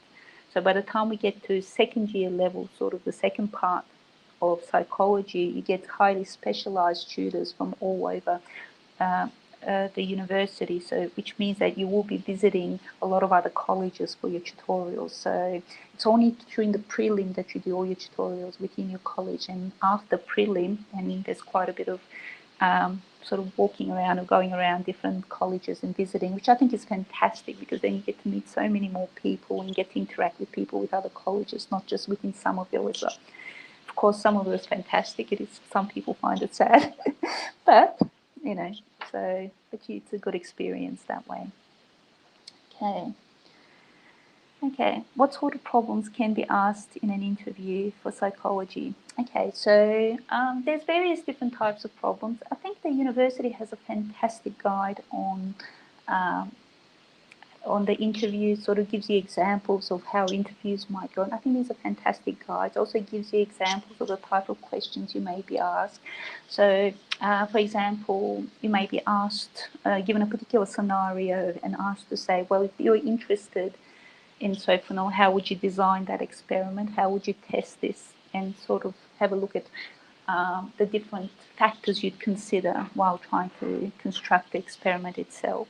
So another thing, you may be actually given a problem, like perhaps a graph that you may be able to ask to interpret to see what it means. So with all these problems, you don't necessarily need specific background knowledge on the topic, but you need to be able to work through the problem to solve it at that particular moment, per se. So yeah, there's various different ones. Oh, and also I know that this is very important. You may be asked questions based on the background you provide. So you're actually all asked to do personal statements, and it's whatever you say, make sure you know what you're talking about in that statement. You actually understand, so you don't want to be caught out, because sometimes interviewers do read them and they'll ask you specific questions. So if you say, I actually studied the following topic, or I've been engaged in this area of research, they might ask you about that. So that's another thing. So they could ask questions based on your personal statements as well. Okay, so sorry, we have a couple more. How do PPL and PPE differ? How would you recommend choosing between them? Okay, so for PPL, so you'll be for experimental psychology is predominantly focused on psychology and neuroscience. So experimental psychology is a lot more sciencey.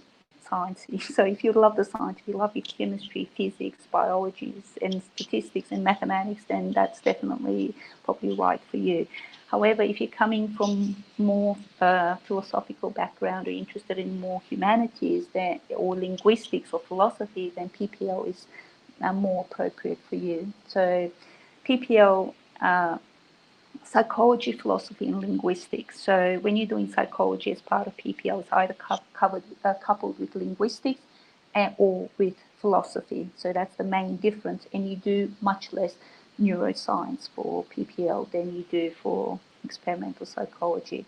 So when coming to choosing between them, you really, however, with both courses, you can become a registered psychologist. There are ways. So that should not be something that sort of prevents you doing one or choose one over the other. You can become a registered psychologist with both branches.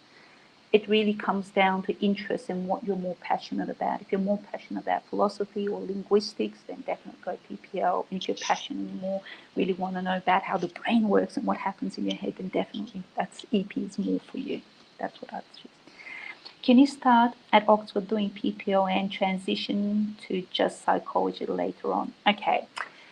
So it's not something we look favourably on. It is possible, but we don't advise it.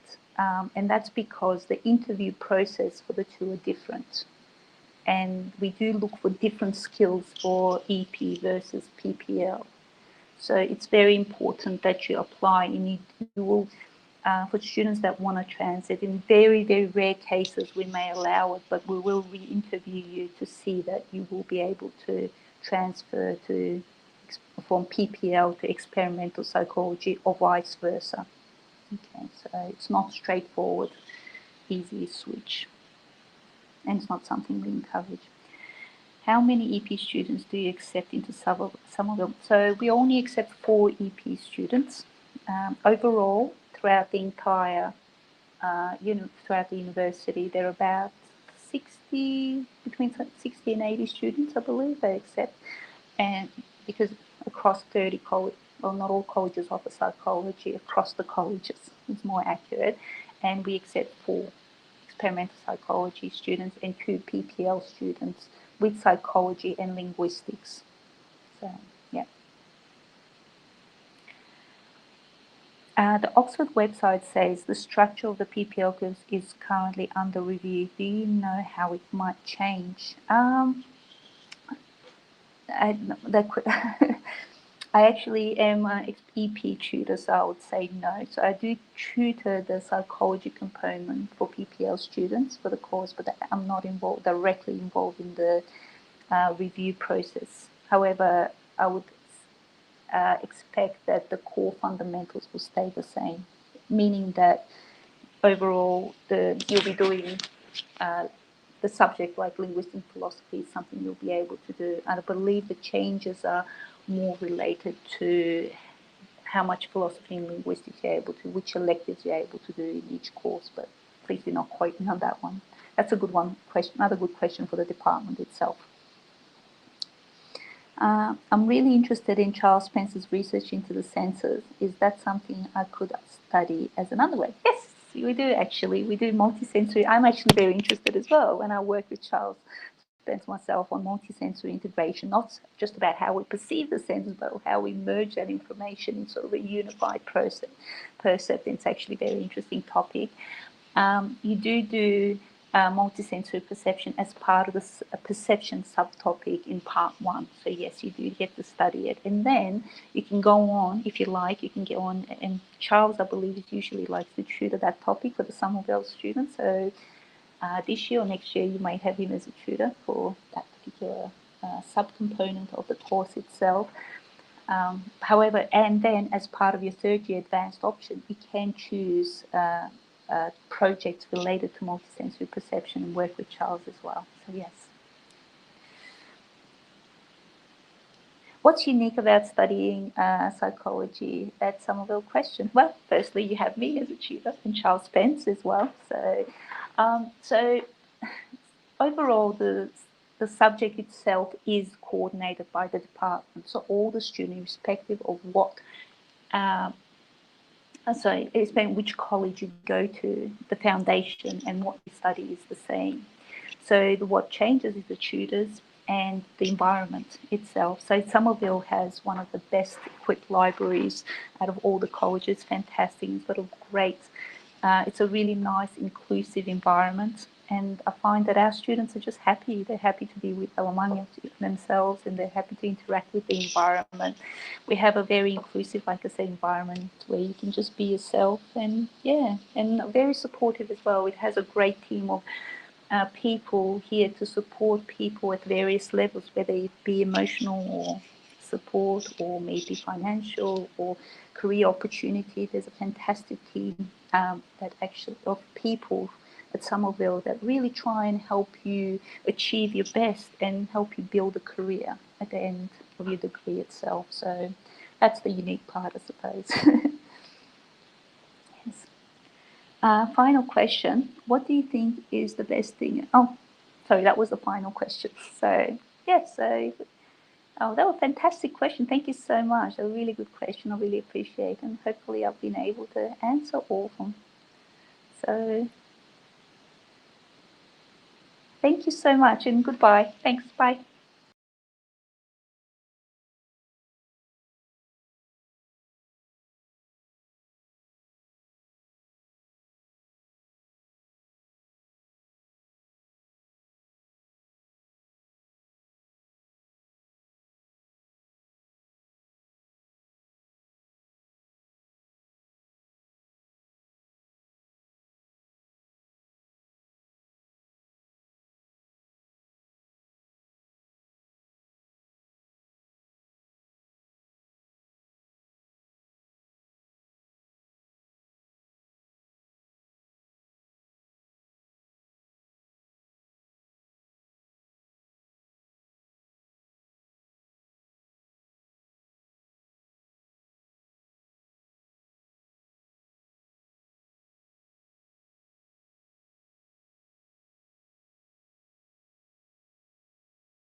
Hello everybody, I'm Bobby. I am a music student and I'm just about to start my second year.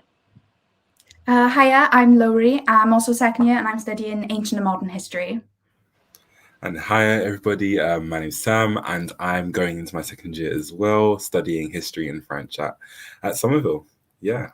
So we've got a first question, so we might as well kind of go straight into it. So I guess I'll read out the question, then we kind of go through it. Cool, guys? Yeah. So did you choose to apply to Somerville, and if so, why? And if not, why not? And would you choose it if you can make the decision again? So personally, I did choose to apply to Somerville, and one of the main reasons why was because I liked the look of the college. It's quite big, open. You can walk on the grass, which for me suggests that it has really relatively chill vibes. I met a few people. Actually, I only met people during interviews, but I think just in general, I think just the vibe that I got from Somerville was quite cool. That would be quite calm and relaxed, and that's kind of been realised, I think, having been there in first year. So that's kind of why I chose to apply. But you guys? I mean, I can sort of speak from a different perspective. I didn't apply to Somerville. I applied elsewhere, interviewed elsewhere, and then was pulled here after interviews. I'm so glad that I was accepted at Somerville and not elsewhere. I really like the whole just atmosphere in Somerville. It's so friendly and so laid back, and yeah, and the quad. I love the quad, and I never visited Somerville before I got my offer. And so when I first walked in and saw all the grass and all the lovely buildings, I was like, yeah, I'm happy. This is where I want to be. And I think sometimes there is an element of you won't know until you sort of walk into a place. But even though I had never been here before, it worked out well, and I think you do end up just loving wherever you are, especially when the people are as welcoming as they are in Somerville. So yeah, so similar story with me. I actually didn't apply to Somerville originally. But I got pulled during interviews, so I had 2 interviews at a different college and then a 3rd interview at Somerville. I didn't originally apply because, to be honest, I hadn't looked around it before. The open days, you've got so much going on that you can't really see every college. But having been there for the one interview and then at open days afterwards and things, I really loved the sort of atmosphere of the place. I thought it was much more suited to me than the college I'd originally applied to, just because of the nice relaxed atmosphere that it has. So if I made the decision again, I think I'd probably go to Somerville instead. But yeah.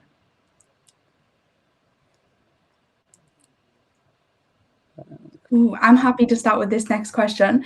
So the next question is, for students doing joint honours, do you find that departments communicate well with each other to ensure a manageable workload? I would say that for me, yes. So my degree is joint between classics and history, and the way that works is essentially it's 2 essays a week or 2 every 2 weeks, and that's sort of the same in both faculties anyway. So it does really even out. So the way it works is that whereas some people doing straight history will choose certain topics or certain modules each term, I sub some of them out for classics modules or ancient history modules. So essentially it completely evens out. So I'm doing the exact same amount of work as somebody on a straight history degree.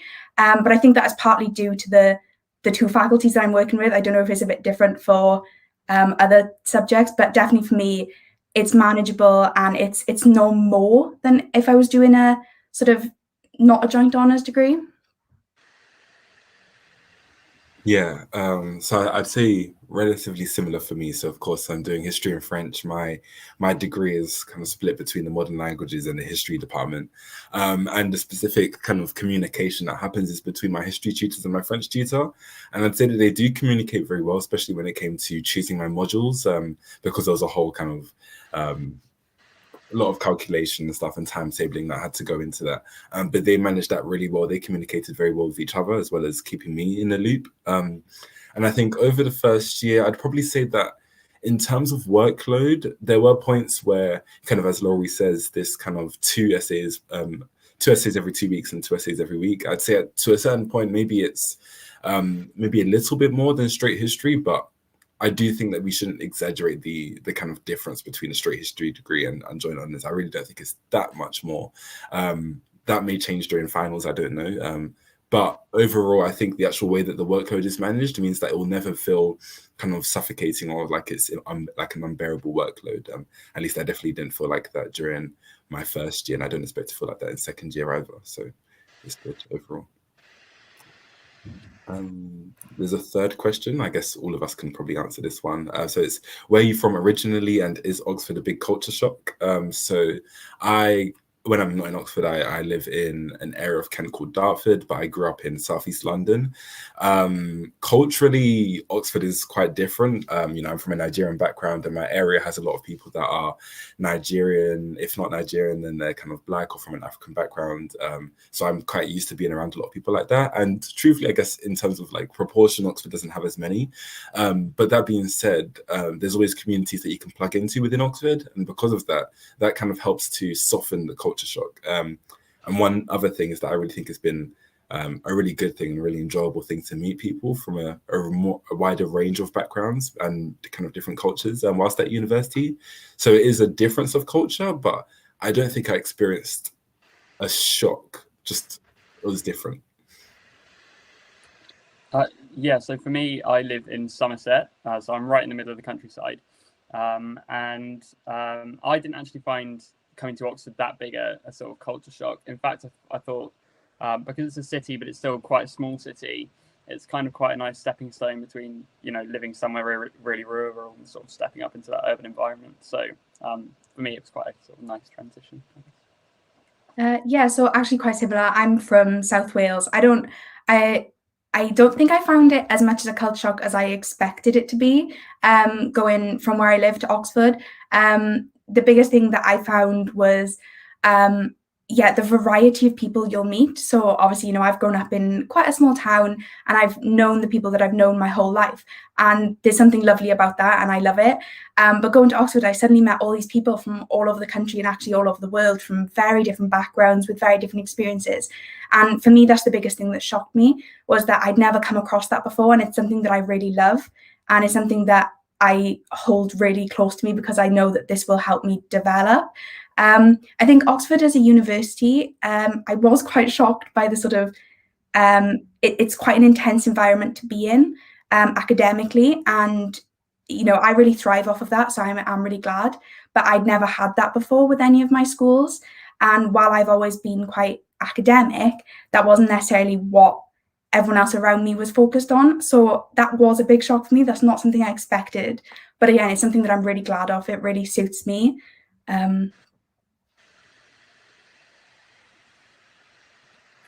Okay, so we've got another question in, which is what student societies are involved in college? Sorry, my computer's sorry. So what student societies are you involved in, college or university level? So myself, I'm part of the Somerville Music Society. College has a really active music society. There's lots of different sort of events that go on throughout the term. So that's great to get involved with. And also at the university level, there's loads of choice. You can literally join anything. So personally, I'm involved in the netball team in college. All the sports teams are really great. They're open to everyone from complete beginners to experienced players. So if that's something you're into, then absolutely give it a go. It's a really good opportunity to just try something new. And also at university level, there's a lot of sort of cultural nationality, I guess, societies. So I'm also very involved with the Welsh Society, which is really nice to just sort of meet other people that are from the same place as you. And there's just so much choice. And I say that get involved in as much as you can. It's a great opportunity to meet new people, try new things, experience new experiences. Yeah, I can only really echo that. I think one of the greatest things I think for first year for me and really feeling part of the Oxford community has been by kind of being part of societies. One of the big things that I do is I play for the university basketball team, and that takes up quite a bit of time, but I've really enjoyed it as like a nice little break from work. I'm doing work regularly, and over this next year I'll also be doing stuff with the Somerville basketball team and kind of captaining that. I don't know if that's a word actually, but leading that. So that'll be a great kind of thing. I also do stuff with like the Christian Union in college, and overall in the kind of university, and then kind of Afro-Caribbean Society as well is a great community that I'm part of. and then some other few small societies here and there. So basically, any kind of interest that I have, I just looked for a society that kind of reflects them, and it's been really, really good. We have a fifth question, which is, how has it been being an Oxford student during the pandemic? Oh, that's a hard question. I'll give a short answer, and then I'm sure everyone else can kind of elaborate more. I think it has been a challenge. I think it would be it would just be truthful if I didn't say it wasn't a challenge. I had to kind of adapt and find ways to really connect with people, despite not being able to meet as many people as normal, or at least not in the normal situations. And I think in our second term when we were at home, that was especially difficult. But I think thankfully, tutors, having that one-to-one contact means that you are able to have some kind of things are able to adapt, I guess, to your situation. And my tutors were kind of very willing to hear how I was doing and try and kind of facilitate changes if need be, if I was like struggling with work.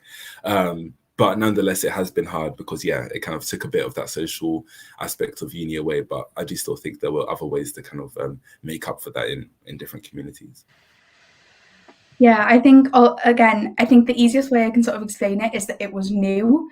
I think being a student during the pandemic, it's not something that I ever thought I'd have to do. And also, I think partly as me having been a first year last year, I didn't really know any different. And, I went into my first year knowing that things were going to be online, that we were not going to have all these big events throughout the year. And I think knowing that, I think it made it a bit easier for me during the year. But yeah, like Sam said, there's a lot of sort of points of contact, and college was great and the university was great, especially during that second term where we were all at home, and it got quite easy to go into the whole, well, I don't have anything else to do, so I'm going to work all day, I'm going to read all this stuff. And that was probably not the best idea on my behalf, but having the personal tutors and having that sort of one-on-one, like, how are you doing, for me was really, really good. And it helped me sort of make my way through what was already quite a difficult transition from sort of school to uni. But having not been in school, from March and then starting at Oxford in October, that transition was a bit more sort of like, oh, I'm going to have to sit down and write an essay for the first time in like almost a year. But having the personal tutors and college there to just help with that was really, really nice. Yeah, so I very much agree with what the other two have just said. It was definitely challenging in a lot of ways. You definitely miss out on the social aspect much more than you would in a normal year, I suppose. But I think that's where kind of the strength of the college system really comes in again. You, even when, social interactions sort of cut or limited quite a lot, the fact that you're in a college with a relatively small group of students allows you to kind of interact with people more when the opportunities sort of presents itself. The term we had at home was difficult study wise. As Larry said, it was very, very easy to get sort of trapped in the whole work mindset.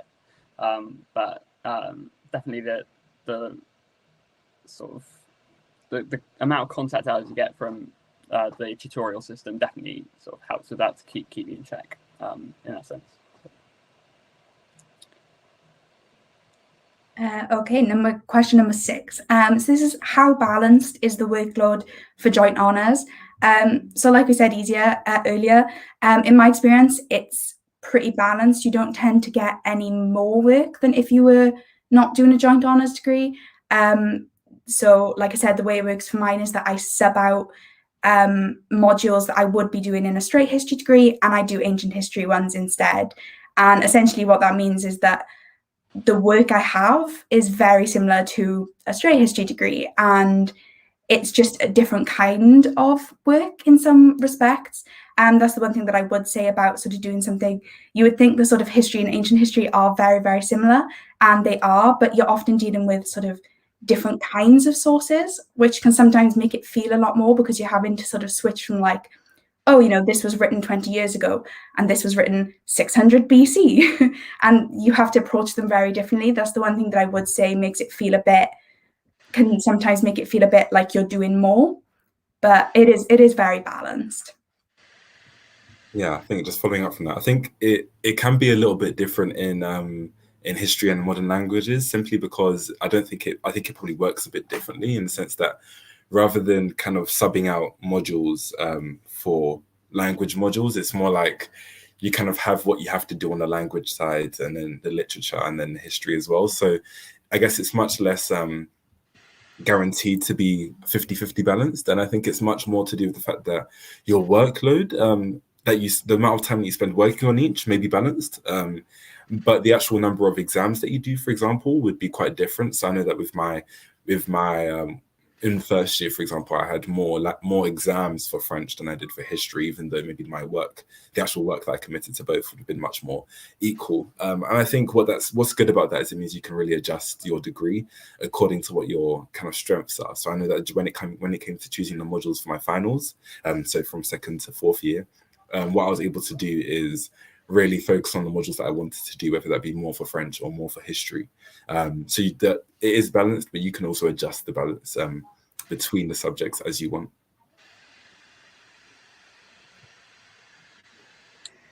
So we have another question, which is, why did you choose to apply for your subject?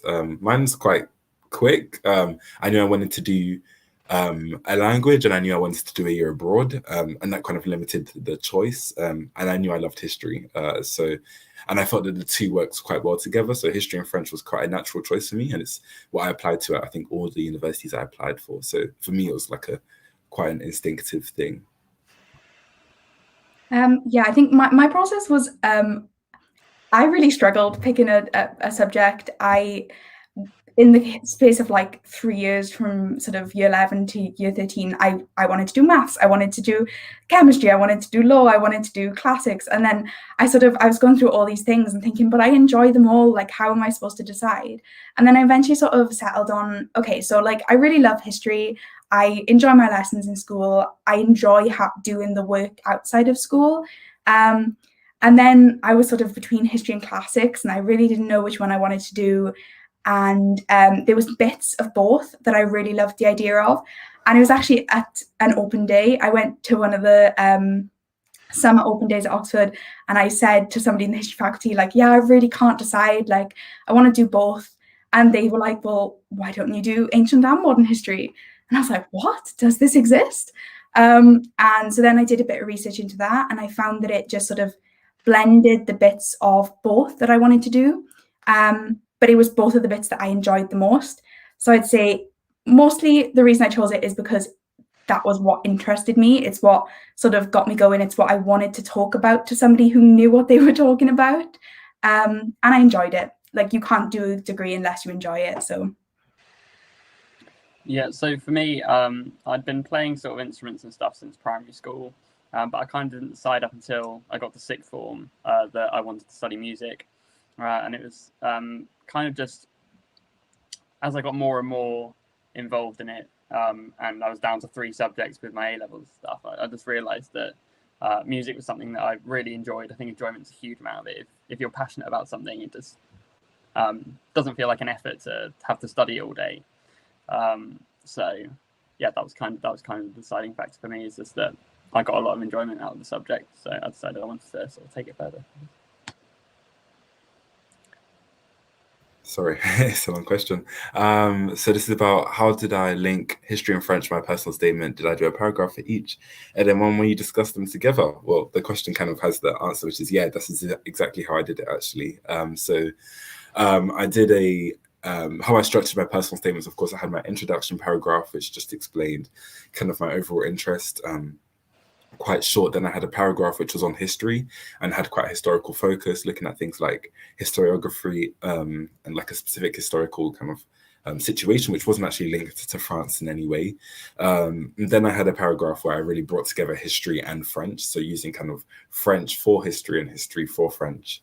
And then I had a section which was much more French focused. And yeah, the real merit of doing that is because your interviews won't necessarily be interlinked in any shape or form. So you might have a French interview that's just discussing French, and then the history interview just discussing history. But your tutors will nonetheless want to see that you can weave them both together, so that you can, to know that, you know, you studying both will enable you to progress well in both. So yeah, that is, I think, probably the best way to structure your personal statement if you're doing history and a modern language, or even history and maybe any other joint school. But that's not to say it's the only way. And I think you can experiment and kind of find what works best for you if there is something else that you think could work well for your personal statement. So next question, Laurie and Bobby, what did each of you put on your personal statements? So mine was, I think, very similar to Sam's. I did an introduction, a paragraph on history, and then a paragraph on ancient history / classics, because I was applying for sort of a variety of degrees across the different unis, and tutors will know that you're not necessarily applying for the same thing everywhere, so there's going to be a bit of variation. So in my history paragraph, I essentially picked a book that I'd really enjoyed, and I talked about that book and why it interested me and what I thought about it and how I wanted to develop that in that way. And then on my sort of ancient paragraph, I actually talked about a trip that I'd taken to Rome and how I'd seen all the sort of the ruins and everything. And I talked about then several books that I'd read about that. And really mostly just showing my interest and my passion for what I wanted to study. And I think especially if for things like history, the likelihood is it's going to be including books or documentaries or podcasts or something like that. Really sort of hone in on why you found them interesting and why you would like to study them further, rather than just being like, oh yeah, so I read this book. So really sort of work on like why you read it and why you want to study it, if that makes sense. So for me, I basically used my personal statement to sort of show how sort of passionate I was about the subject and how big a role music sort of played in my life. So I started with kind of, where I started learning instruments and stuff and built through to how, I'm talking about my reactions to concerts that I go to and things like that. And I sort of use that to just talk about why music sort of captivates me personally, and just basically showed how kind of invested I was in it, I suppose. Okay, so the next question is, what's the tutorial like? Are they scary? So tutorials are very intense, is how I'd say. There's sort of nowhere to hide with them. It's very much about exploring your thoughts and getting down to the root of sort of the issues that you're discussing. I wouldn't necessarily say they're scary. I wouldn't say that at all, actually. No, I suppose they're really enjoyable, but they're certainly challenging. I think it's one thing that you sort of realize quite quickly is you get as much out of them as you put in. So if you don't put in enough prep for a tutorial, it won't be as beneficial as one that you've thought about a lot beforehand, because then the ideas that you're discussing are kind of more developed. Yeah, I'd say I agree. I don't think scary is the sort of the right word. I think definitely my first tutorial, I was slightly terrified, but purely because, it was new. I'd never done it before, but you do very quickly get used to it. But that doesn't take away they're quite intimidating to sort of go into a room with someone who is an expert on your subject and have this really in-depth discussion where you can't be reliant on your notes because you can't be flicking through your notes. It's a conversation at the end of the day. And I think that it is very challenging. You're put on the spot and you're asked questions that perhaps you haven't thought about before, or you've not really just considered how you'd put it into words even. And then all of a sudden you're sat and everybody in your tutorial is sort of looking at you really expectantly, and you're like, oh, like I have to sort of explain what's happening in my brain right now. And that can be really, really intimidating, but it is such a great way of learning. And that's something that I found it's what, for a lot of people, and especially like everyone at Oxford, it's what works for us. Like that is how, and finding that way to sort of connect the points in your head and putting them into words and explaining them to the people in your tutorial, that's just a really valuable way of learning. And then also listening to the perspectives of everyone else in your tutorial partners and your tutor. It just gives a little bit of a different sort of twist on something from a perspective that perhaps you hadn't thought of before, and that's really, really useful. Yeah, and I think one final thing that I'll just add is that I think your approach to a tutorial, as well as the tutor's approach, has a big impact on how you feel within that tutorial. So when I kind of go into tutorials, I try to kind of take away all the kind of, I don't know, the mystery about it and make it generally what it is, which is a discussion. And that in being that discussion, then if there's something, I wouldn't try and speak in a way that kind of won't allow me to be comfortable. I want to speak in a way that's comfortable, that still allows me to kind of convey my opinion. And I think that just makes tutorials a bit more comfortable for me. And then the truth is, of course, some tutors will be a bit more formal, perhaps, and then therefore their tutorials will be a bit more formal. But I think the combination of experiences, whether you have a tutor who's very chill in their tutorial, maybe they get you to sit on the sofa and you have a chat at the start, or whether there's one who kind of goes straight in and is very, pinpoint and just kind of straight into the academic discussion, both have their merits. And I think overall tutorials are really beneficial. So I think that kind of benefit that you get out of it kind of tends to override any, kind of starting worries or fears you may have. Next question. What are some of the best things about Somerville? So just to start, I'd say the people. It's one of the friendliest places that I've ever been, and especially sort of starting at Oxford. I think Oxford is sort of slightly shrouded in mystery. It comes across a bit intimidating, and when you sort of walk in as a fresher, and then you walk into this lovely college where everyone just wants to get to know you and make sure that you're settled, and that's really, really nice. And for me as well, I like that Somerville isn't as close to the centre of town, if that makes sense. We're a little bit sort of a 10-minute walk from the centre, I'd say, sort of max. And I really like that. It means that I get to go out and have a walk anytime I want to get to the library, but also that we're sort of not in the middle of things. It's a bit quieter, it's a bit more chilled, I find. So, yeah. Yeah, I'd agree with that. I think the kind of atmosphere that the college has is a real benefit. It feels very relaxed.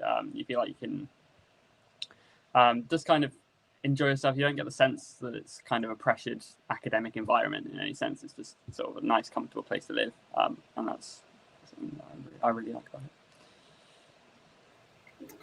And another good thing is the quad. Yeah, the quad's nice. I just kind of like being able to have a quad, having grass, having space, and I think those kind of physical things about college are really important, kind of to me as well. Just when it's somewhere that you're going to live for so long, and also it has accommodation for all of the entirety of your degree, and that's a really good thing about it. So yeah, overall, it's just a good college. Perfect. So yeah, I think that's the end of this. We hope that kind of our questions and our answers have been helpful for you, and that you kind of consider Somerville. I guess I'll pass over to Laurie and Bobby to kind of say the goodbyes. Yeah, just hope that this has been of some help and that you've sort of enjoyed the open day, I guess. Nice virtual open day to sort of finish the year. I guess this is the last of the year. But yeah, bye. Yeah, thank you for all your questions. It's been great to hopefully we've been some help. And yeah, thank you for listening through it all, I guess.